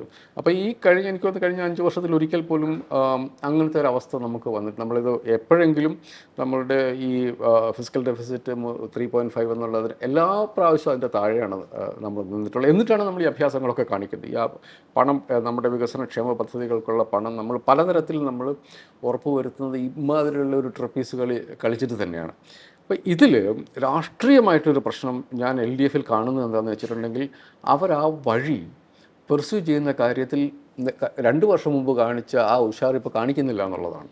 അങ്ങനെയാണ് PM3 സൈൻ ചെയ്യാൻ വേണ്ടി പോകുന്നത്. ഇത് രാഷ്ട്രീയമായി നമ്മൾ അംഗീകരിക്കില്ലാത്ത നിലപാടാണ് എന്നുള്ള നിലപാടെടുക്കുകയും അത് നാട്ടുകാരോട് പറയുകയും ചെയ്യേണ്ട ഉത്തരവാദിത്വം സർക്കാരിനുണ്ടായിരുന്നു. അത് അവർ ചെയ്യാതെ സൈൻ ചെയ്യാൻ വേണ്ടി, ഇപ്പോൾ അതൊരു ചെറിയ കാര്യമാണ് എന്ന് പറഞ്ഞ് സൈൻ ചെയ്യാൻ വേണ്ടി പോവുകയും അതൊരു വലിയ രാഷ്ട്രീയ പ്രശ്നമായിട്ട് മാറുകയും that is going to be very costly on LDF. അപ്പം രാഷ്ട്രീയമായിട്ടുള്ള ഫൈറ്റ് നടത്തുക എന്നുള്ള ആ കാര്യത്തിൽ ഇടയ്ക്കെങ്കിലും LDF കോംപ്രമൈസ് ചെയ്തോ എന്നെനിക്കൊരു സംശയമുണ്ട്. ആ ഫൈറ്റ് മുമ്പോട്ട് നടത്തുക എന്നുള്ളതാണ് LDF സത്യത്തിൽ ചെയ്യണം. അതാണ് അവരുടെ പൊളിറ്റിക്കൽ മാൻഡേറ്റ് എന്നുള്ളത്. As a political formation that can offer an alternative, ഒരു രാഷ്ട്രീയ ബദൽ കൊടുക്കാനുള്ള ഇന്ത്യയിലുള്ള ഒരു പ്ലാറ്റ്ഫോം എന്ന നിലയ്ക്ക് അവർ ഓഫർ ചെയ്യേണ്ടിയിരുന്നത് വീൽ ഫൈറ്റ് ഇറ്റ് പൊളിറ്റിക്കലി എന്ന് പറയേണ്ടതാണ്. ആ പൊസിഷൻ നമ്മൾ അതിനെ മാത്രം കണ്ടിട്ടില്ല. അതൊരു അതിഗംഭീരമായ മൂവായിരുന്നു. ഡൽഹിയിൽ പോയി സമരം ചെയ്യുകയും നമ്മൾ സുപ്രീം കോടതി കേസിന് പോവുകയും ചെയ്തത്. അതിൽ എനിക്ക് തോന്നുന്നു വലിയ പിന്തുണ, ജനപിന്തുണ കിട്ടി, പ്രതിപക്ഷങ്ങളുടെ പോലും പിന്തുണ അതിന് കിട്ടി. അതുതന്നെയാണ് എനിക്ക് തോന്നുന്നത് കേരളം ഇനിയും അങ്ങോട്ട് ചെയ്യേണ്ടിയിരുന്നത്. നിങ്ങൾക്ക് ഫൈറ്റ് ചെയ്യാതെ ആരും നിങ്ങൾക്ക് ഒരു കാര്യം കൊണ്ടുതരാൻ വേണ്ടി പോകുന്നില്ല. അത് മാത്രമല്ല, you are fighting the RSS. അപ്പോൾ നിങ്ങൾക്ക് the constitution is on your side, നിങ്ങൾക്ക് ഫൈറ്റ് ചെയ്യാം. അതിനുവേണ്ടി നിങ്ങൾക്ക് ഒരു തരത്തിലുള്ള കോംപ്രമൈസിലും പോകേണ്ടതില്ല. RSSന് അതിന് മാത്രമുള്ള മൈറ്റുള്ള സംഘടനയൊന്നുമല്ല RSS. As long as the constitution is on your side, അത് ചെയ്യേണ്ടതാണ്. അത് പലപ്പോഴും ചെയ്യുന്നില്ല എന്നുള്ളതാണ് എനിക്ക് LDFനെ കുറിച്ചുള്ള പരാതി. അതുകൊണ്ട് തന്നെ ഇതിൻ്റെ അകത്ത് ഇപ്പോൾ അവർ പറഞ്ഞിരിക്കുന്ന പല നടപടികളും ചെയ്യണമെന്നുണ്ടെങ്കിൽ ഈ രാഷ്ട്രീയമായിട്ടുള്ള ഫൈറ്റും മുമ്പോട്ട് കൊണ്ടുപോകേണ്ടി വരും. ഫിസിക്കൽ കൺസോളിഡേഷൻ എന്നുള്ളത് ഒരു ഘടകം, പക്ഷേ രാഷ്ട്രീയമായിട്ടുള്ള ഫൈറ്റ് മുമ്പോട്ട് കൊണ്ടുപോവുകയും സംസ്ഥാനങ്ങളുടെ അവകാശങ്ങൾ ഉറപ്പിക്കുകയും ചെയ്തെങ്കിൽ മാത്രമേ അടുത്ത സർക്കാർ, ഏത് സർക്കാരിനായാലും പിടിച്ചു നിൽക്കാൻ വേണ്ടി പറ്റൂ. UDFന് സേത് പറഞ്ഞ പോലെ അവരങ്ങനെ ഒരു പൊളിറ്റിക്കൽ വില്ലിനെ കുറിച്ച് ആലോചിച്ചിട്ട് പോലും ഉണ്ടെന്ന് എനിക്ക് തോന്നുന്നില്ല. പലപ്പോഴും കേന്ദ്ര സർക്കാരുമായി സംസ്ഥാന സർക്കാരുകളുടെ നിയമം പാസ്സാക്കാനുള്ള അധികാരത്തെ ചോദ്യം ചെയ്യപ്പെടുന്ന സന്ദർഭങ്ങളിൽ പോലും, അല്ലെങ്കിൽ ഗവർണർ സംസ്ഥാന ഭരണത്തിൽ നിരന്തരം ഇടപെടുമ്പോൾ പോലും ഒരുമിച്ച് നിൽക്കേണ്ട UDF അങ്ങനെ നിന്നതായിട്ട് നമ്മൾ പലപ്പോഴും കണ്ടിട്ടില്ല. അതുകൊണ്ട് it's going to be tight ഇതിപ്പോൾ ഏത് സർക്കാർ അധികാരത്തിൽ വന്നാലും രാഷ്ട്രീയമായിട്ടുള്ള പോരാട്ടം തുടരുക തന്നെ വേണ്ടി വരും, നിന്ന് പഴക്കണമെങ്കിൽ അതിൻ്റെ ആവശ്യം വരുമെന്നുള്ളതാണ് എനിക്ക് തോന്നുന്നത്. ഇപ്പോൾ PM ശ്രീ എന്ന് പറഞ്ഞതിൽ നിന്ന് തന്നെ CPM BJP ഡീല് കേരളത്തിൽ വളരെ പ്രധാനമായിട്ട് ഉയർന്നു വന്നിരുന്ന ഒരു രാഷ്ട്രീയ ആരോപണമായിരുന്നു. VD സതീശനടക്കം എല്ലാവരും LDFനെതിരെ ഉയർത്തുന്ന വളരെ പ്രധാനപ്പെട്ട ഒരു ആരോപണമായിട്ട് CPM BJP ഡീൽ ഉയർന്നു വരുന്നുണ്ട്. ഇതിനെക്കുറിച്ച് നമുക്ക് എന്താണ് തോന്നുന്നത്, എന്താണ് പറയാനുള്ളത്? എനിക്കിതിനകത്ത് ഭയങ്കര തമാശ തോന്നിയിരിക്കുന്നത്, ഞാൻ ആസ് എ പൊളിറ്റിക്കൽ ഒബ്സർവർ CPMനും RSSനും ഇടയ്ക്ക് ഒരു ഡീൽ ഉണ്ടാവുന്നത് തല പോയാലും ഞാൻ വിശ്വസിക്കില്ല. അത് ഞാൻ നേരത്തെ എഴുതിയിട്ട് I stand by what I have written. അതിൻ്റെ ഒരു പ്രധാനപ്പെട്ട കാരണം ഈ PM ശ്രീയിൽ ഏതെങ്കിലും തരത്തിലൊരു ഡീൽ ഉണ്ടായിരുന്നെങ്കിൽ അത് അവർ ഏതെങ്കിലും തരത്തിൽ അത് ഒളിച്ചു വെക്കുകയും അതിൽ തന്നെ പിടിച്ചു നിൽക്കുകയും ചെയ്തേനെ. ഒരു രാഷ്ട്രീയ പ്രശ്നമായി ഡെവലപ്പ് ചെയ്തപ്പോൾ തന്നെ അവർ അതിനകത്ത് പിന്മാറി ഡീല് വേണ്ടാന്ന് പറഞ്ഞ് അതിൻ്റെ അകത്ത് നിന്ന് ഒഴിവാക്കുകയാണ് ചെയ്തത്. ഇലക്ഷൻ്റെ കാര്യത്തിൽ ഡീൽ വന്നു കഴിയുമ്പോൾ എനിക്കിപ്പോഴും മനസ്സിലാവാത്ത, നമ്മൾ ഓണസ്റ്റ്ലി വെച്ചിട്ടുണ്ടെങ്കിൽ നമ്മളൊരു എനിക്ക് പൊളിറ്റിക്കൽ പക്ഷപാതമുണ്ട്. ആ പക്ഷപാതം മാറ്റി വെച്ചാൽ തന്നെ ഇപ്പോൾ BJPയും LDF നമ്മൾ ഏതെങ്കിലും തരത്തിലൊരു ഡീൽ ഉണ്ടെന്ന് കൂട്ടാം, ഉണ്ടെങ്കിൽ അത് ആദ്യം റിഫ്ലക്റ്റ് ചെയ്യേണ്ട നിയോജക മണ്ഡലം നിയമമാണ്. കാരണം കഴിഞ്ഞ ലോക്സഭാ തെരഞ്ഞെടുപ്പിൽ BJPക്ക് ഭൂരിപക്ഷം ഉണ്ടായിരുന്ന ഒരു നിയമസഭാ സെഗ്മെൻറ്റാണ്, 2 നിയമസഭാ സെഗ്മെൻറ്റിൽ ഒന്നാണ് നിയമം. അവിടെ സ്ഥാനാർത്ഥിയായിരുന്ന ശ്രീ രാജീവ് ചന്ദ്രശേഖർ ആണ് എനിക്ക് തോന്നുന്നത് ഇന്ത്യയിൽ ആദ്യമായി സ്വയം സ്ഥാനാർത്ഥിത്വം പ്രഖ്യാപിച്ചത്. എനിക്കൊന്ന് BJP ഒന്ന് സ്ഥാനാർത്ഥിത്വം പ്രഖ്യാപിക്കുന്നതിന് മുമ്പ് തന്നെ അദ്ദേഹം നിയമത്തെ സ്ഥാനാർത്ഥിയാണെന്ന് പറയും. He has A logic behind that. കാരണം ആ കോൺസ്റ്റിറ്റ്യുവൻസിയിൽ അദ്ദേഹത്തിൻ്റെ എതിരാളിയേക്കാൾ ഓൾറെഡി ഒരു വോട്ട് കിട്ടിയിട്ടുണ്ട്. അപ്പം അവിടെ അസംബ്ലിയിലേക്ക് വരുമ്പോൾ ഇക്വേഷൻസ് മാറും. അപ്പോൾ ഏതെങ്കിലും തരത്തിൽ ഇത് മാത്രമല്ല, അവിടെ CPMൻ്റെ സ്ഥാനാർത്ഥി ശിവൻകുട്ടിയാണ്. അദ്ദേഹം പലതരത്തിലുള്ള ആരോഗ്യ പ്രശ്നങ്ങൾ നേരിടുന്നതാണ്. അദ്ദേഹത്തിനെ അവിടെ നിന്ന് മാറ്റി ഒരു ചെറുപ്പക്കാരനെ അവിടെ കൊണ്ടു നിർത്തി, അല്ലെങ്കിൽ വേറൊരു ഫേസിനെ അവിടെ കൊണ്ടു നിർത്തിയാൽ ശ്രീ രാജീവ് ചന്ദ്രശേഖരൻ്റെ വിജയം വളരെ എളുപ്പമാവും. പക്ഷെ നമ്മൾ കാണുന്നത് ശിവൻകുട്ടി തന്നെ വീണ്ടും ഫൈറ്റ് ചെയ്യുന്നതാണ്. കാരണം CPMനെ സംബന്ധിച്ചിടത്തോളം അവിടെ വേറൊരാളെ നിർത്തിയാൽ ഈ പറയുന്നത് പോലെ ദേ loose that seat for sure. അതുകൊണ്ട് ആ സീറ്റ് ഒരു കാരണവശാലും വിട്ടുകൊടുക്കാൻ പറ്റില്ല എന്നുള്ളത് കൊണ്ട് തന്നെയാണ് അവർ ശിവൻകുട്ടിയെ വീണ്ടും. അതുകൊണ്ട് എനിക്കിത് ഈ ഡീലെന്ന് പറയുന്നത് എനിക്ക് തീരെ ബോധ്യമാകുന്ന കാര്യമേ അല്ല. അതുപോലെ തന്നെ പാലക്കാട്ട് ഇപ്പോൾ കഴിഞ്ഞ പഞ്ചായത്ത് തെരഞ്ഞെടുപ്പിൽ അധികം ആരും കാണാണ്ട് പോയ കാര്യമാണ് അവിടെ പിന്നെ LDF 2ാം സ്ഥാനത്ത് വന്നു എന്നുള്ളത്. അവരെ സംബന്ധിച്ചിടത്തോളം ആ സീറ്റ് പിടിക്കാൻ വേണ്ടി തന്നെയാണ് അവർ പോയിരിക്കുന്നത്. അപ്പോൾ അതുകൊണ്ട് ലോക്കലി വോട്ട് പിടിക്കാൻ പറ്റുന്ന ഒരാളെ കൊണ്ടുവന്ന് അവരവിടെ വെച്ചിട്ടുണ്ട്. They are in for a serious fight there. എവിടെയാണ് ഈ ഡീല്, എവിടെയാണ് ഇത് പ്രാക്ടിക്കലാകാൻ വേണ്ടി പോകുന്നത്? എനിക്ക് അതാണ് മനസ്സിലാകാൻ പറ്റാത്തൊരു കാര്യം. ഈ ഡീലുണ്ടെങ്കിൽ ഞാൻ സീരിയസ് ആയിട്ട് വിശ്വസിക്കുന്നു. കാരണം ഡീലുണ്ടായിരുന്നെങ്കിൽ അത് നിയമത്ത് പ്രത്യക്ഷപ്പെടണം. നിയമത്ത് വരാൻ വേണ്ടിയിട്ട് BJPയുടെ ഭാഗത്ത് നിന്ന് കാരണമുണ്ട്. കാരണം അവരുടെ സംസ്ഥാന അധ്യക്ഷനാണ് നിൽക്കുന്നത്, അദ്ദേഹത്തിന് കൂടുതൽ വോട്ട് കിട്ടിയതാണ്, അവർ ഏറ്റവും കൂടുതൽ പ്രതീക്ഷ വെക്കുന്ന ഒരു സീറ്റാണ്, അവർ നേരത്തെ ജയിച്ചിട്ടുള്ളത്. അപ്പോൾ എന്ന് വെച്ചാൽ BJPക്ക് ഫണ്ടമെൻ്റൽ വോട്ടുകളുള്ള, അടിസ്ഥാന വോട്ടുകളുള്ള ഒരു നിയോജക മണ്ഡലമാണ് നിയമം. അവിടെ CPMനും വളരെ സ്മൂത്തായിട്ട് അങ്ങ് ചെയ്താൽ മതി. ശിവൻകുട്ടിക്ക് ഒരു റിട്ടയർമെൻറ്റ് അങ്ങ് കൊടുത്തു കഴിഞ്ഞാൽ അദ്ദേഹത്തിന് ആരോഗ്യ പ്രശ്നങ്ങളുണ്ടെന്നുള്ള ഫാക്റ്റാണ് എല്ലാവർക്കും അറിയാം. വളരെ സ്മൂത്തായിട്ട് അദ്ദേഹത്തെ മാറ്റിയാൽ മതി. എന്നിട്ട് അവിടെ വേറൊരാളെ, അത്രയും സ്ട്രോങ് അല്ലാത്ത ഒരാളെ കൊണ്ട് നിർത്തിയാൽ മതി. ഇപ്പോൾ ശിവൻകുട്ടി അവിടെ നിന്ന് കഴിയുമ്പം ആ നിയോജക മണ്ഡലത്തിലുള്ള ഒരു ഒറ്റ CPM vote, or for that matter CPMുമായിട്ട് ഏതെങ്കിലും തരത്തിൽ CPM ബന്ധപ്പെട്ട് ശിവൻകുട്ടിയുമായി ബന്ധപ്പെടാത്ത മനുഷ്യരില്ല അവിടെ. അദ്ദേഹവുമായി എന്തെങ്കിലും ബന്ധപ്പെട്ടിട്ടുള്ള മുഴുവൻ മനുഷ്യരും, അവർക്ക് വേറൊരു ചോയ്സ് ഇല്ല. അപ്പോൾ അത്ര സ്ട്രോങ് ആയിട്ടുള്ള ഒരു കാൻഡിഡേറ്റിനെ തിരുവനന്തപുരത്ത് നിയമത്ത് കൊണ്ടുപോയി വെച്ചിട്ട് പിന്നെ ഡീൽ എന്ന് പറയുന്നത്, എനിക്ക് മുഖവിലയ്ക്ക് പോലും എടുക്കാൻ വേണ്ടിയിട്ട് ഒരു കാരണമില്ല. എനിക്കറിയില്ല അത് അത്ര എളുപ്പമെന്ന്. അതേസമയം നമ്മൾ ഇതേ ആർഗ്യുമെൻ്റ് ആണെങ്കിൽ ഈ സംസ്ഥാനത്തിൻ്റെ പല ഭാഗങ്ങളിൽ നിന്നും ഞാൻ കോൺഗ്രസ് BJP നമ്മൾ ഡീലിനെ കുറിച്ച് ഞാൻ കേൾക്കുന്നുണ്ട്. വളരെ പ്രധാനപ്പെട്ട ഒരു കോൺഗ്രസ് സ്ഥാനാർത്ഥിയും വളരെ പ്രധാനപ്പെട്ട ഒരു BJP നേതാവും വളരെ അടുത്ത സമയങ്ങളിൽ വളരെ സീരിയസ് ആയിട്ട് ചർച്ച നടത്തി എന്നുള്ളത് വിശ്വസനീയമായിട്ട് എനിക്കറിയാം. അത് മുഴുവൻ വോട്ട് കച്ചവടത്തിനാണോ എന്ന് ചോദിച്ചാൽ എനിക്കറിയില്ല. പക്ഷേ അതിനുള്ള സാധ്യതകളുണ്ട്. ആ കോൺഗ്രസ് നേതാവിനെ സംബന്ധിച്ചിടത്തോളം അവിടെ ജയിക്കണമെങ്കിൽ അദ്ദേഹം പലപ്പോഴും ജയിക്കുന്ന BJP വോട്ട് കൊണ്ടാണ് എന്ന് പറയുന്നു. ഇത്തരം ലോക്കൽ അണ്ടർസ്റ്റാൻഡിങ് നടത്താൻ സാധ്യതയുള്ള പലപ്പോഴും UDFനാണ്. അതുകൊണ്ട് തന്നെ UDF എനിക്ക് തോന്നുന്നു അഡ്വാൻസ് ആയിട്ട് അത് LDFൻ്റെ പുറത്തേക്ക് എറിയുന്നതായിട്ടാണ് എനിക്ക് തോന്നുന്നത്. എന്നെ സംബന്ധിച്ചിടത്തോളം if someone can convince me ഇന്ന മണ്ഡലത്തിൽ ഇന്ന സ്ഥാനാർത്ഥി, ഈ സ്ഥാനാർത്ഥിത്വം വെച്ചിട്ട് ഇത് കോൺഗ്രസും CPMും BJPയും തമ്മിൽ ഡീലാണ് എന്ന് ലെജിറ്റിമേറ്റ് ലോജിക്കലായിട്ട് പറഞ്ഞാൽ ആണെങ്കിൽ വിശ്വസിക്കാൻ ഞാൻ തയ്യാറാണ്. അതല്ലാതെ നിങ്ങൾ എയറിലേക്ക് ഡീൽ എന്ന് പറഞ്ഞു കഴിഞ്ഞാൽ വിശ്വസിക്കാൻ പറ്റില്ല എന്ന് പറഞ്ഞാൽ എൻ്റെ ഒറ്റ കാരണം വെച്ചിട്ടുണ്ടെങ്കിൽ ഈ പാലക്കാട്ടോ നേമത്തോ അവർക്ക് ഏറ്റവും സാധ്യതയുള്ള 2 നിയോജക മണ്ഡലങ്ങളിൽ നമ്മൾ ഇങ്ങനത്തെ ഒരു ഡീല് നമ്മൾ കാണുന്നില്ല. കോൺഗ്രസ്സിന് ഏതെങ്കിലും തരത്തിൽ ഉത്തരവാദിത്വം ഉണ്ടായിരുന്നെങ്കിൽ, കോൺഗ്രസ്സിന് വലിയ നേതാക്കന്മാർ മത്സരിച്ചിരുന്ന സ്ഥലമായിരുന്നല്ലോ പാലക്കാട്. അവിടെ എന്തിനാണ് അവരൊരു സിനിമാ നടനെ കൊണ്ടു നിർത്തിയത്? എന്നിട്ട് അവരെന്ത് സീരിയസ്നെസ്സാണ് കാണുന്നത്? ഈ കോൺഗ്രസിൻ്റെ നമ്മളിപ്പോൾ ഇലക്ഷൻ വരുമ്പോൾ നമ്മൾ നോക്കിയാൽ മതി, കോൺഗ്രസ്സിന് അവിടെ കിട്ടിക്കൊണ്ടിരുന്ന വോട്ടിനേക്കാൾ കൂടുതൽ അവിടുത്തെ കോൺഗ്രസ് സ്ഥാനാർത്ഥി എത്ര വോട്ട് ശതമാനം കൂടുതൽ പിടിക്കുന്നു. CPM അവിടെ ട്രഡീഷണലായിട്ട് കിട്ടിക്കൊണ്ടിരിക്കുന്ന വോട്ടിൽ നിന്നും ഇപ്പോൾ അവരുടെ പുതിയ കാൻഡിഡേറ്റ് എത്ര വോട്ട് കൂടുതൽ കിട്ടും. ഈ പെർസെൻറ്റേജ് നോക്കിയാൽ നിങ്ങൾക്ക് മനസ്സിലാവും ആരാണ് who was serious about Palakkad എന്നുള്ളത്.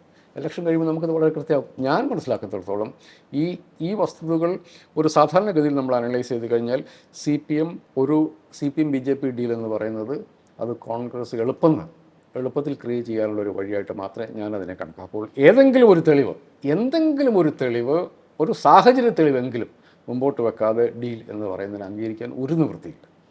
ഞാനിതിനെ വേറൊരു നിലയിലൂടെ കാണുന്നത്, ഞാൻ പറയുന്നത് ഹിസ്റ്റോറിക്കലി നോക്കുകയാണെന്നുണ്ടെങ്കിൽ ഒരു എലക്ഷൻ അണ്ടർസ്റ്റാൻഡിങ് എന്നുള്ളതിനപ്പുറത്തേക്ക് ഈ പൊളിറ്റിക്കൽ ഹിന്ദുത്വ എന്ന് പറയുന്നതിന്, അല്ലെങ്കിൽ ഹിന്ദുത്വം എന്ന് പറയുന്നതിനെ ഒരിക്കലും സീരിയസ് ആയിട്ട് ഫൈറ്റ് ചെയ്ത ഒരു രാഷ്ട്രീയ പാർട്ടിയാണ് കോൺഗ്രസ് എന്ന് പറയാൻ പറ്റില്ല.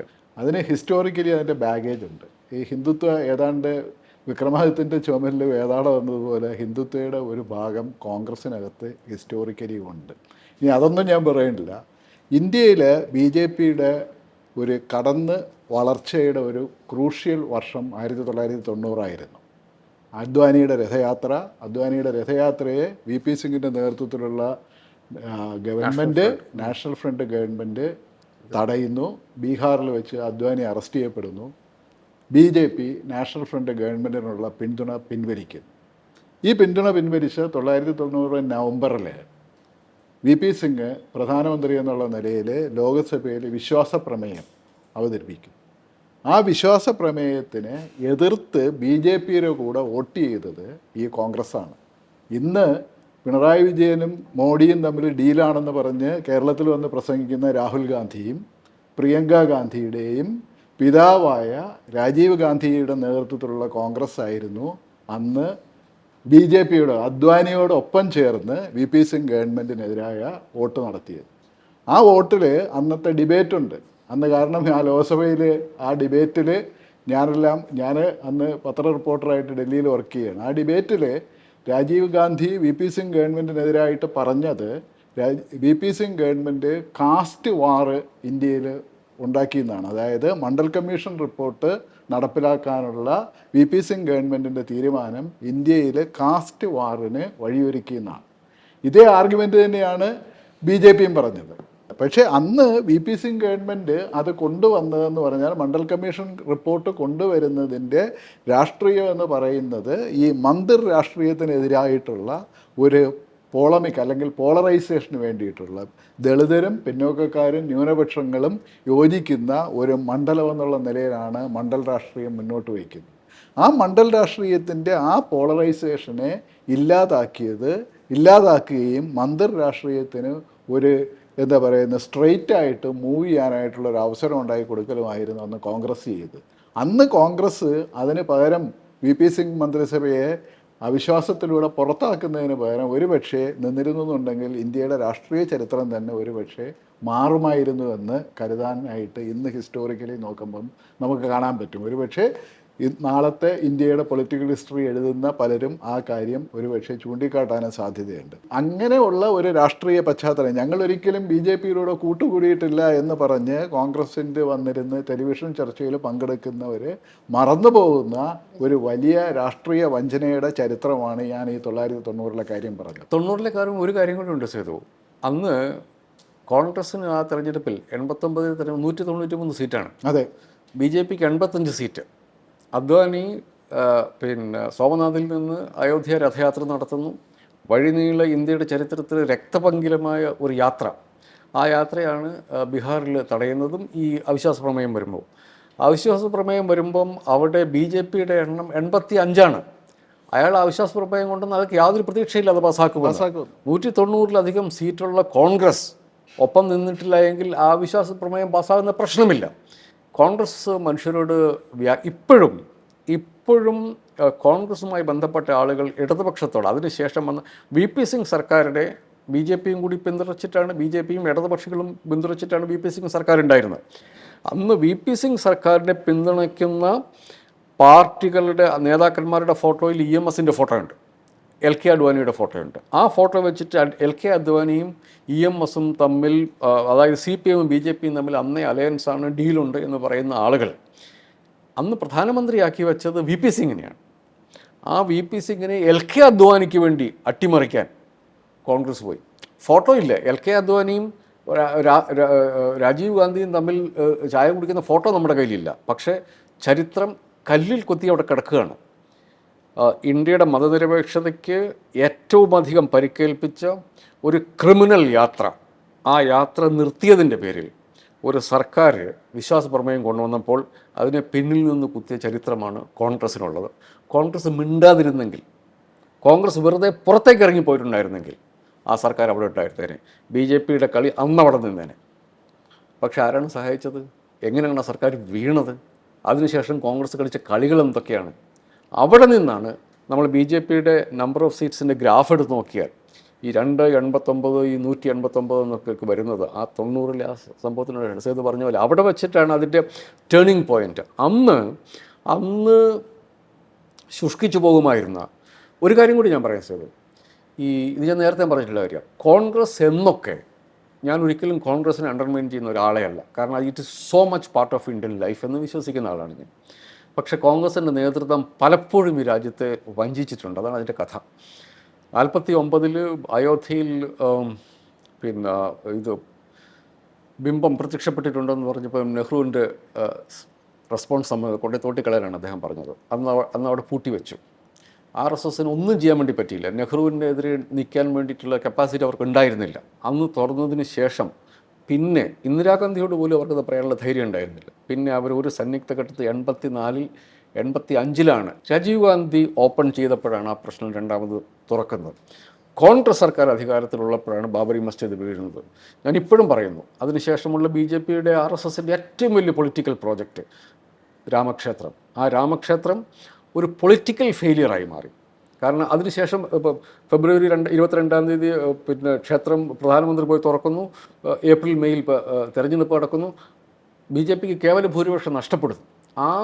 ആ ക്ഷേത്രം അവിടെ ഉണ്ടാക്കിയത് കൊണ്ട് ഒരു വോട്ട് അഡീഷണലായിട്ട് BJP-ക്ക് കിട്ടിയില്ല. അതിൻ്റെ കാരണങ്ങളൊന്നും ഞാൻ വിശ്വസിക്കുന്നത് കോൺഗ്രസ് ആ പദ്ധതി ആ പരിപാടിക്ക് പോയില്ല എന്നുള്ളതാണ്. ഇടതുപക്ഷ പാർട്ടികൾ ഞങ്ങൾ പോവില്ല എന്ന് പറഞ്ഞു. കോൺഗ്രസും വളരെയധികം ആലോചിച്ചതിന് ശേഷം പറഞ്ഞു ഞങ്ങൾ അതിനുവേണ്ടി പോകുന്നില്ല എന്ന് പറഞ്ഞു. അതോടുകൂടി അതൊരു RSS പ്രോജക്റ്റ്, ഞാൻ നേരത്തെ പറഞ്ഞില്ല, അതൊരു RSS പ്രോജക്റ്റായി മാറി. ഒരു RSS പ്രോജക്റ്റ് അതിൽ തന്നെ ഇന്ത്യയിൽ വിൽക്കാൻ പറ്റില്ല അവർക്ക്. അതിനുവേണ്ടി ഉള്ള കാറ്റലിസ്റ്റായിരുന്നു കോൺഗ്രസ് എപ്പോഴൊക്കെ കൂടിയിട്ടുണ്ടോ അന്നൊക്കെ RSSന് ഇന്ത്യയിൽ ഹിന്ദുത്വം വയ്ക്കാൻ വേണ്ടി പറ്റിയിട്ടുണ്ട്. എന്നൊക്കെ കോൺഗ്രസ് അവരുടെ സെക്കുലർ ക്രെഡൻഷ്യൽസിലേക്ക് തിരിച്ചു പോയിട്ടുണ്ടോ അന്നൊന്നും RSSന് അവരുടെ ഈ എക്സ്ട്രീം ഹിന്ദുത്വം ഇന്ത്യയിൽ വിൽക്കാൻ വേണ്ടി ഭയങ്കര പാടായിരുന്നു. ഇനി എനിക്കറിയത്തില്ല, നൗ ദേ ടേക്കൺ ഓഫ്. ഇത്രയും കാലം RSSനെ തടഞ്ഞു നിർത്തിയ ശക്തി കോൺഗ്രസ് തന്നെയായിരുന്നു. ആ കോൺഗ്രസ് ഈ 1990-ലെ 1990-ൽ VP സിംഗിനെ അട്ടിമറിച്ച അതോടുകൂടി ഹിന്ദുത്വ ശക്തികളുടെ ഇപ്പോൾ പോലും ഞാനതാണ് ആലോചിക്കുന്നത്, ഇപ്പോൾ പോലും RSSന് ഓൺ ദെയർ ഓൺ ഇന്ത്യയിൽ അവരുടെ ഹിന്ദുത്വം വയ്ക്കാൻ വലിയ പാടാണ്. 80 സീറ്റിൽ 72 സീറ്റ് കിട്ടിയ BJP-ക്ക് കഴിഞ്ഞ പ്രാവശ്യം അവിടെ കിട്ടിയ 33 സീറ്റാണ്. പല പ്രശ്നങ്ങളുണ്ട്. പക്ഷേ രാമക്ഷേത്രം കൊണ്ട് അവർക്ക് ഒരു വോട്ട് കിട്ടാനുണ്ടായിരുന്നില്ല. ഒരു കോൺഗ്രസ്സുകാരും പോലും അവിടെ ഉണ്ടായിരുന്നില്ല. അപ്പോൾ RSSകാർ ഒരു പള്ളി പൊളിച്ചു, RSSകാർ ഒരു ക്ഷേത്രം പണിതു എന്നുള്ളതല്ലാതെ ഈ നാട്ടിലെ ഹിന്ദുവിനെ റെപ്രസെൻ്റ് ചെയ്യാൻ അവിടെ ആരും ഉണ്ടായിരുന്നില്ല. അവിടെയാണ് കോൺഗ്രസ് അതിൻ്റെ ഹിസ്റ്റോറിക്കൽ റോൾ പലപ്പോഴും മറന്നു പോവുകയും ഹിന്ദുത്വ ശക്തികളുടെ കൂടെ കൂടുകയും ചെയ്യുന്നത്.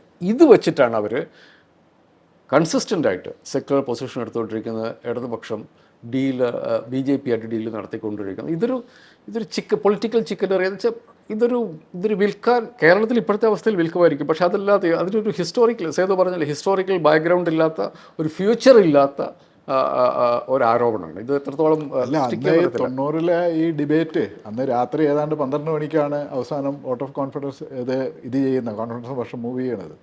അന്ന് ബംഗാളിൽ നിന്നുള്ള CPIയുടെ ഒരു MP ഉണ്ടായിരുന്നു, Geeta Mukherjee, a very well respected member of parliament. അവരന്ന് കോൺഗ്രസിനോട് രാജീവ് ഗാന്ധിയുടെ മുഖത്ത് നോക്കി ചോദിക്കുന്നുണ്ട്, you don't know what you are doing അതാണ് എന്ന് പറഞ്ഞിട്ടാണ് അവർ ഇതിൽ പോകുന്നത്, ഈ വരുന്നത്. അത്രയും വൈകാരികമായിട്ടുള്ള രാഷ്ട്രീയമായിട്ട് ഒരു എന്താ പറയുന്ന ദിശാമാറ്റത്തിൻ്റെ ഒരു സാധനമായിരുന്നു. എപ്പോക്ക് മേക്കിംഗ് എന്നൊക്കെ നമ്മൾ പറയാൻ അമ്മ അതിനുള്ള ഒരു മൊമെന്റസ് ഇതായിരുന്നു ആ സാധനം. നമ്മൾ തെരഞ്ഞെടുപ്പിന്റെ ഭാഗമായിട്ട് കോഴിക്കോട് അതേപോലെ കൊല്ലം, കണ്ണൂരിലെ മണ്ഡലങ്ങൾ, ചില മണ്ഡലങ്ങളിൽ നമ്മൾ യാത്ര ചെയ്തതിന്റെ ഭാഗമായിട്ട് നമ്മൾ റീസെന്റ് ആയിട്ട് പോയിട്ടുള്ളത് കൊല്ലത്ത് ആയിരുന്നു, കൊട്ടാരക്കരയും അതേപോലെ കൊല്ലം.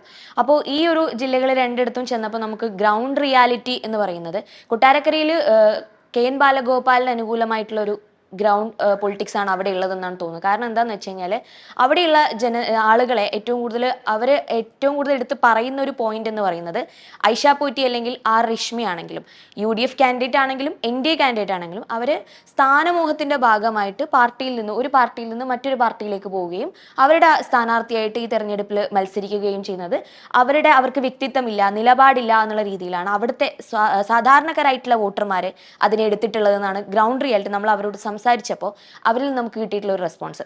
അതുപോലെ തന്നെ കൊല്ലത്തിന്റെ കാര്യം എടുക്കുകയാണെങ്കിൽ കൊല്ലത്ത് എസ് ജയമോഹൻ എന്ന് പറയുന്ന സ്ഥാനാർത്ഥിയാണ് LDFന്റെ സ്ഥാനാർത്ഥി, അതേപോലെ ബിന്ദു കൃഷ്ണയാണ് UDFന്റെ സ്ഥാനാർത്ഥി. ഇവർ രണ്ടുപേരും ആളുകളിലേക്ക് ഇപ്പോൾ എസ് ജയമോഹൻ സംസാരിച്ച സമയത്താണെങ്കിൽ പുള്ളി ഒരു ട്രേഡ് യൂണിയൻ നേതാവാണ്. പുള്ളിയെ അവിടുത്തെ തൊഴിലാളികളായിട്ടുള്ള ആളുകൾ, സാധാരണക്കാരായിട്ടുള്ള ജനങ്ങൾ എങ്ങനെയാണ് സ്വീകരിക്കുന്നത് എന്നുള്ളത് അവരുടെ തെരഞ്ഞെടുപ്പ് പര്യടന സമയത്താണെങ്കിലും നമ്മൾ അവരുടെ കൂടെ സഞ്ചരിച്ച സമയത്താണെങ്കിലും നമുക്ക് കാണാൻ വേണ്ടി സാധിച്ചിട്ടുണ്ട്. അതേസമയം ബിന്ദു കൃഷ്ണയിലേക്ക് വരുമ്പോൾ അവിടെയുള്ള സാധാരണ പ്രാദേശിക കോൺഗ്രസ് നേതൃത്വം തന്നെ വിട്ടു നിൽക്കുന്ന അല്ലെങ്കിൽ അവർക്ക് പിന്തുണ കുറയുന്ന ഒരു രീതിയിലുള്ള ഒരു സാഹചര്യം കൂടി നമുക്ക് അവിടെ കാണാൻ വേണ്ടി സാധിച്ചിട്ടുണ്ട്. ഈ കൊല്ലത്തിന്റെ കാര്യത്തിൽ ഒരുപക്ഷെ ഇടതുപക്ഷം ഫേസ് ചെയ്യുന്ന ഏറ്റവും വലിയ ഒരു ലയബിലിറ്റി ഈ കഴിഞ്ഞ 10 വർഷം കൊല്ലത്തെ MLA ആയിരുന്ന മുകേഷ് ഉണ്ടാക്കി വെച്ചിട്ടുള്ള ഒരു ഇമേജാണ്. അപ്പോൾ കൊല്ലത്തെ ഈ പറഞ്ഞതുപോലെ ബിന്ദു കൃഷ്ണയ്ക്ക് ഒരുപക്ഷെ കോൺഗ്രസ്സുകാരുടെ പ്രാദേശികമായ നേതൃത്വത്തിൻ്റെയൊക്കെ ഒരു അസാന്നിധ്യം ഉണ്ടാകുമായിരിക്കും. പക്ഷെ അവർക്ക് അല്ലാതെ തന്നെ വേറൊരു നിലയിൽ ഒരു ഗ്രൗണ്ട് സപ്പോർട്ട് ഉള്ള ഒരു കാൻഡിഡേറ്റ് ആണെന്നാണ് ചില ഫീഡ്ബാക്ക് നമുക്ക് കിട്ടുന്നത്, നമുക്ക് മനസ്സിലാവുന്നത്. അതുപോലെ കൊല്ലത്തെ BJP candidate doctor N. Prathap Kumar, അദ്ദേഹം അത്ര വലിയൊരു പോപ്പുലറായ ഒരു കാൻഡിഡേറ്റ് അല്ല എന്ന് പറഞ്ഞിട്ടുള്ള ചില നിഗമനങ്ങളും പലയിടത്തുനിന്നും കേൾക്കുന്നുണ്ട്. കൊട്ടാരക്കര എനിക്ക് തോന്നുന്നത് കൊട്ടാരക്കരയുടെ ഒരു കെ.എൻ. ബാലഗോപാൽ എങ്ങനെയാണ് അവിടെ വിൽക്കപ്പെട്ടിരിക്കുന്നത് ആസ് എ കാൻഡിഡേറ്റ് അതെനിക്കറിയില്ല. പക്ഷേ നമ്മുടെ ഈ കഴിഞ്ഞ സർക്കാരിൽ ഏറ്റവും അണ്ടർ റേറ്റഡ് ആയിട്ടുള്ള ഒരു മിനിസ്റ്ററായിട്ട് എനിക്ക് അദ്ദേഹത്തെ തോന്നിയിട്ടുണ്ട്. കാരണം ഈ ഡോക്ടർ ഐസക്കിൻ്റെ സമയത്തുണ്ടായിരുന്നതിനേക്കാൾ കൂടുതൽ ഞാൻ മനസ്സിലാക്കിയെടുത്തോളം ഈ തുടർ ഭരണത്തിനുള്ള ഏറ്റവും പ്രധാനപ്പെട്ട കാരണം ഈ കഴിഞ്ഞ സർക്കാരിൻ്റെ സമയത്ത് തന്നെ ഡോക്ടർ ഐസക് ഒരു ഇക്കണോമിസ്റ്റ് കൂടിയാണ്. അപ്പോൾ എക്കണോമിസ്റ്റാണ്, അദ്ദേഹം ഒരു ഷൂഡ് പൊളിറ്റീഷ്യനും കൂടിയാണ്. അപ്പോൾ അദ്ദേഹം പണം ഉണ്ടാക്കാനുള്ള പല വഴികളും കണ്ടുപിടിക്കുകയും പണലഭ്യത ഉറപ്പാക്കുകയും ചെയ്തു. ഇപ്പം നമ്മൾ സർക്കാരിൻ്റെ വലിയ കിഫ്ബി അതൊരു ഉദാഹരണമാണ്. ഇങ്ങനെ പല വഴികൾ ഉണ്ടാക്കി, പെൻഷൻ ഫണ്ട് ഇതിനൊക്കെ ഓരോ വഴികൾ കണ്ടുപിടിക്കുകയും കാര്യങ്ങളെ സിസ്റ്റമാറ്റായിട്ട് കൊണ്ടു നടക്കുകയും പണലഭ്യത ഉറപ്പുവരുത്തുകയും ചെയ്തു. എനിക്ക് തോന്നുന്നത് RSSനെ സംബന്ധിച്ചിടത്തോളം അവർ ഏറ്റവും ആദ്യം ഐഡൻറ്റിഫൈ ചെയ്തത് അത് തന്നെയാണ്, ഈ പണലഭ്യത കുറച്ചാൽ. അപ്പോൾ ഈ PM ശ്രീക്ക് വരുന്നത് അങ്ങനെയാണ്. PM ശ്രീ സൈൻ ചെയ്താലേ നമ്മുടെ SSIക്ക് ഫണ്ട് കിട്ടുള്ളൂ. നമ്മൾ പിന്നെ അവർ പറയുന്ന പെയിൻ്റ് അടിച്ച് വെച്ചെങ്കിൽ മാത്രമേ ആരോഗ്യവകുപ്പിൻ്റെ പദ്ധതിക്ക് പണം തരൂ. സ്കൂളുകളിൽ പിന്നെ ലൈഫ് മിഷനിൽ പിന്നെ കേന്ദ്ര സർക്കാരിൻ്റെ പ്രധാനമന്ത്രിയുടെ ഫോട്ടോ ഒട്ടിച്ച് വെച്ചെങ്കിൽ മാത്രമേ പണം തരുള്ളൂ. ഇങ്ങനെ പലതരം കണ്ടീഷൻസ് വെച്ച് അവരുടെ സംസ്ഥാനത്തിൻ്റെ പണലഭ്യത ഓരോ ദിവസം എന്നോളം കുറയ്ക്കുന്നുണ്ട്. അത് മാത്രമല്ല മറ്റേ കിഫ്ബിയുടെയും പെൻഷൻ ഫണ്ടിൻ്റെയും അതൊക്കെ സംസ്ഥാനത്തിൻ്റെ ലയബിലിറ്റിയിലേക്ക് ബോറോയിങ്ങിലേക്ക് കൊണ്ടുവന്നു. അങ്ങനെ ഓരോന്നായിട്ട് കൊണ്ടുവരികയും ഫിസിക്കൽ ഡെഫിസിറ്റ് ഗ്രാൻഡ് എന്ന് പറയുന്ന സംഭവം ഇല്ലാതാവുകയും കേന്ദ്ര സർക്കാരിനുള്ള ഡെവല്യൂഷൻ കുറഞ്ഞു വരികയും ചെയ്യുന്ന അങ്ങേയറ്റം ദുഷ്കരമായ ഒരു കാലത്തിൽ കൂടിയാണ് പോയത്. എനിക്ക് തോന്നുന്നത് നമ്മുടെ ഓൺ ടാക്സ് റവന്യൂവിൻ്റെ ഗ്രോത്ത് ബാലഗോപാലിൻ്റെ സമയത്ത് ഓൺ ടാക്സ് റവന്യൂവിൻ്റെ ഗ്രോത്ത് എനിക്ക് തോന്നുന്നു സമീപകാലത്ത് ഏറ്റവും കൂടുതലുണ്ടായ 5 വർഷങ്ങളാണ് കടന്നുപോയത്. എനിക്ക് തോന്നുന്നത് ഇന്ത്യയിലെ ഏറ്റവും മികച്ച സംസ്ഥാനങ്ങളിൽ ഒന്നായിട്ടത് ഇന്ന് കേരളം മാറിയിട്ടുണ്ട്. അതായത് ഓൺ ടാക്സ് റവന്യൂവിൻ്റെ ഗ്രോത്തിൻ്റെ കാര്യത്തിൽ റവന്യൂ ഗ്രോത്തിൻ്റെ കാര്യം എന്ന് വെച്ചിട്ടുണ്ടെങ്കിൽ അദ്ദേഹം പിന്നെ ഫിനാൻഷ്യൽ മാനേജ്മെൻറ്റിനെ വളരെ സിസ്റ്റമാറ്റിക്കായിട്ട് മാറ്റി ഏത് തരത്തിലുള്ള പ്രതിബന്ധം കേന്ദ്ര സർക്കാരിൻ്റെ അടുത്ത് വന്നാലും പിടിച്ചു നീക്കാൻ പറ്റുന്ന തരത്തിലുള്ള റെസിലിയൻസ് നമ്മുടെ ധനകാര്യ വകുപ്പിന് കൊടുത്തിട്ടുണ്ട്. എനിക്ക് തോന്നുന്നു ഇപ്പോൾ ചിലയിടത്തൊക്കെ പണത്തിന് ക്ഷാമം വരികയും ചിലയിടത്തൊക്കെ പണം ലിബറലായിട്ട് ചെലവുകയും, എനിക്ക് തോന്നുന്നു ഓരോ പണം ചിലവാക്കുന്ന കാര്യത്തിലും ശ്രീ ബാലഗോപാലിന് വളരെ കൃത്യമായിട്ടുള്ള കണ്ണുണ്ടായിരുന്നു എന്നുള്ളതാണ്. അത് അദ്ദേഹം തന്നെ നേരിട്ട് പലപ്പോഴും അദ്ദേഹം സംസാരിക്കുമ്പോൾ ഇത്തരം കാര്യങ്ങൾ പലപ്പോഴും സംസാരിക്കാറില്ല. അതുകൊണ്ട് തന്നെ he's not assess the way he should have been. എനിക്ക് പലപ്പോഴും തോന്നിയിട്ടുണ്ട് കേരളം കണ്ടിട്ടുള്ള ഏറ്റവും നല്ല മന്ത്രിമാർ, ധനകാര്യമന്ത്രി എന്നുള്ളത് മാത്രമല്ല അങ്ങേറ്റത്തെ കമ്മിറ്റഡ് ആയിട്ടുള്ള ഒരു മനുഷ്യൻ കൂടിയാണ്. കൊട്ടാരക്കരക്കാർക്ക് സൗകര്യം ഉണ്ടെങ്കിൽ ഒരു പ്രാവശ്യം കൊണ്ട് വിജയിപ്പിക്കണം എന്ന് ഞാൻ പറയും. കാരണം ഹീസ് എൻ അസറ്റ്. ഒരു തരത്തിലുള്ള അധികാരത്തിൻ്റെ പകിട്ടും കാണിക്കാത്ത വളരെ സാധാരണക്കാരാണ് നമ്മൾ. ഞാൻ അദ്ദേഹത്തോട് പലപ്പോഴും സംസാരിച്ചിട്ടുണ്ട്. നമ്മളൊരു മന്ത്രിമാരുടെ ഓഫീസുകളിൽ കാണുന്ന അല്ലെങ്കിൽ മന്ത്രിമാരുടെ ഒരു ചുറ്റുവട്ടത്തിൽ കാണുന്ന ഒരു സാധനവും ബാലഗോപാലുമായിട്ട് ബന്ധപ്പെട്ട് ഞാൻ കണ്ടിട്ടില്ല. അതേസമയം ബ്രില്യൻറ്റ് പെർഫോമർ. ഇത് രണ്ടും കൂടെ കാണുക എന്നുള്ളത് അത്യപൂർവമായിട്ടൊരു കാര്യമാണ്. എന്ന് മാത്രമല്ല, ഞാൻ കഴിഞ്ഞ പ്രാവശ്യമൊക്കെ അദ്ദേഹത്തിൻ്റെ പ്രചരണവുമായി ബന്ധപ്പെട്ട് നമ്മുടെ സുഹൃത്തുക്കൾ പറയും, ഒരു കാരണവശാലും ഒരു കമ്മ്യൂണിസ്റ്റ് ധാർമ്മികതയുടെ ബിലോ അതിൻ്റെ താഴേക്ക് പോകാൻ അനുവദിക്കില്ല. ഒരു തരത്തിലുള്ള ആരോപണവും എതിരാളിയെക്കുറിച്ച് പറയാൻ, ഇപ്പം നിങ്ങൾ പറഞ്ഞ കാര്യങ്ങൾ പോലും പറയാൻ അദ്ദേഹത്തിന് അയാൾ അനുവദിക്കില്ല. എവിടെയെങ്കിലും പറഞ്ഞു കേട്ടിട്ടുണ്ടെങ്കിൽ അതവിടെ നിർത്തിയാക്കാൻ പറയുന്ന തരത്തിലുള്ള എക്സെപ്ഷണൽ ക്യാരക്ടറാണ് ബാലഗോപാൽ. എനിക്ക് തോന്നുന്നു നമ്മൾ കഴിഞ്ഞ സർക്കാരിൽ വളരെ അണ്ടർ റേറ്റ് ചെയ്യപ്പെട്ട 2 മന്ത്രിമാർ, ഒരാൾ ശ്രീ ബാലഗോപാലും ഒരാൾ കെ രാജനും, റവന്യൂ വകുപ്പ് മന്ത്രി എന്ന നിലയ്ക്ക്. അതിൽ ബാലഗോപാലിൻ്റെ പ്രകടനം, അത് ബാലഗോപാൽ ഇല്ലായിരുന്നെങ്കിൽ സംസ്ഥാനം ഈ രീതിയിൽ മുമ്പോട്ട് പോകില്ലായിരുന്നു എനിക്ക് പലപ്പോഴും തോന്നിയിട്ടുണ്ട്.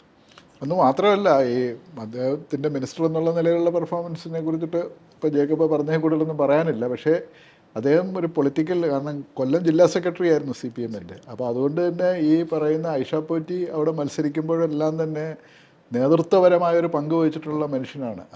ആ കൊട്ടാരക്കര മണ്ഡലത്തിലായാലും ശരി, കൊല്ലം ജില്ലയുടെ ഒരു മൊത്തം സംഭവങ്ങളുടെ ഇതിലായാലും. അപ്പോൾ അതുകൊണ്ട് തന്നെ രാഷ്ട്രീയമായിട്ട് അദ്ദേഹം വളരെ റൂട്ടഡാണ് ആ പ്രദേശങ്ങളിൽ. അതുകൊണ്ട് അദ്ദേഹത്തിനെ അത്ര എളുപ്പം പരാജയപ്പെടുത്തുക എന്ന് പറയുന്നത് ഒരു സാധ്യമായിട്ടുള്ള കാര്യമാണെന്ന് തോന്നുന്നില്ല ആ നിലയിൽ. ഇപ്പോൾ നമ്മൾ ഈ പറയുന്ന ഇതിനകത്തുനിന്ന് ഇപ്പോൾ നമ്മൾ ഈ പൊതുവേ കൊല്ലം ജില്ലയിൽ CPM-നും അല്ലെങ്കിൽ ഇടതുപക്ഷ പാർട്ടികൾക്ക് വളരെ ശക്തമായ വേരോട്ടമുള്ള സ്ഥലമാണ്. അവിടെ ഈ പറഞ്ഞ കൊല്ലം സീറ്റിനാണ് ഇതുപോലുള്ളൊരു ഇതായിട്ടുള്ള ഒരു സംശയം പറയണത്. പക്ഷേ നമ്മൾ നേരത്തെ അതിന് മുമ്പ് നമ്മൾ പോയ ഒരു ജില്ല കോഴിക്കോട് ജില്ലയായിരുന്നു. അപ്പം കോഴിക്കോട് ജില്ലയിൽ നമ്മൾക്ക് വളരെ വ്യക്തമായിട്ട് ഇപ്പോൾ വരുന്ന പല സംഭവങ്ങളും നോക്കുമ്പോഴത്തേക്ക് കോഴിക്കോടെന്നല്ല മലബാർ ജില്ലകളിൽ മുഴുവനായിട്ടും വരുന്ന ഒരു എന്താ പറയുന്ന UDF തരംഗം എന്നെല്ലാം പറയുന്ന ഒരു സംഭവം ഉണ്ടെന്നാണ് പറയുന്നത്. പക്ഷേ നമ്മൾ അന്ന് സഞ്ചരിച്ച 2 പ്രധാന കോൺസ്റ്റിറ്റ്യുവൻസി നോക്കുകയാണെന്നുണ്ടെങ്കിൽ നാദാപുരവും കുറ്റ്യാടിയാണ്. നമ്മുടെ അവിടുത്തെ അതിന് ശേഷമുള്ള, ഇപ്പം കഴിഞ്ഞ ഒരു 10 ദിവസത്തിന് ശേഷമുള്ള ഫീഡ്ബാക്ക് അനുസരിച്ചിട്ടും ഈ പറയുന്ന തരംഗം എത്രത്തോളം ഈ 2 കോൺസ്റ്റിറ്റ്യുവൻസിയിലും ഉണ്ടാവും എന്നുള്ളതിനെ കുറിച്ചിട്ട് ഇപ്പോഴും സംശയമുണ്ട്. അവിടെ അന്നും നമ്മൾ പറഞ്ഞ ഒരു സംഭവം എന്ന് പറഞ്ഞു കഴിഞ്ഞിരുന്നാൽ ഈ പറയുന്ന ന്യൂനപക്ഷ, പ്രത്യേകിച്ച് മുസ്ലിം ന്യൂനപക്ഷത്തിൻ്റെ വല്ലാത്ത ഒരു ഏകീകരണമാണ്. അപ്പോൾ ആ ഏകീകരണം എത്രത്തോളം ഈ 2 കോൺസ്റ്റിറ്റ്യുവൻസിയിലും റിഫ്ലക്റ്റ് ചെയ്യുമെന്നുള്ളത്, പ്രത്യേകിച്ച് കുറ്റ്യാടി പോലുള്ളൊരു മണ്ഡലത്തിൽ എത്രത്തോളം റിഫ്ലക്റ്റ് ചെയ്യുമെന്നുള്ളതിനെ കുറിച്ചിട്ട് ഇപ്പോഴും അവിടെയുള്ള പല വോട്ടേഴ്സിൻ്റെ അടുത്ത് സംസാരിക്കുമ്പോഴത്തേക്ക് നമുക്കതിൽ സംശയങ്ങളുണ്ട്. ആ പറയുന്ന പോലെയുള്ള ഒരു വലിയ തരംഗം അങ്ങനെ ആ മണ്ഡലങ്ങളിൽ റിഫ്ലക്റ്റ് ചെയ്യുമെന്നുള്ള കാര്യത്തിൽ.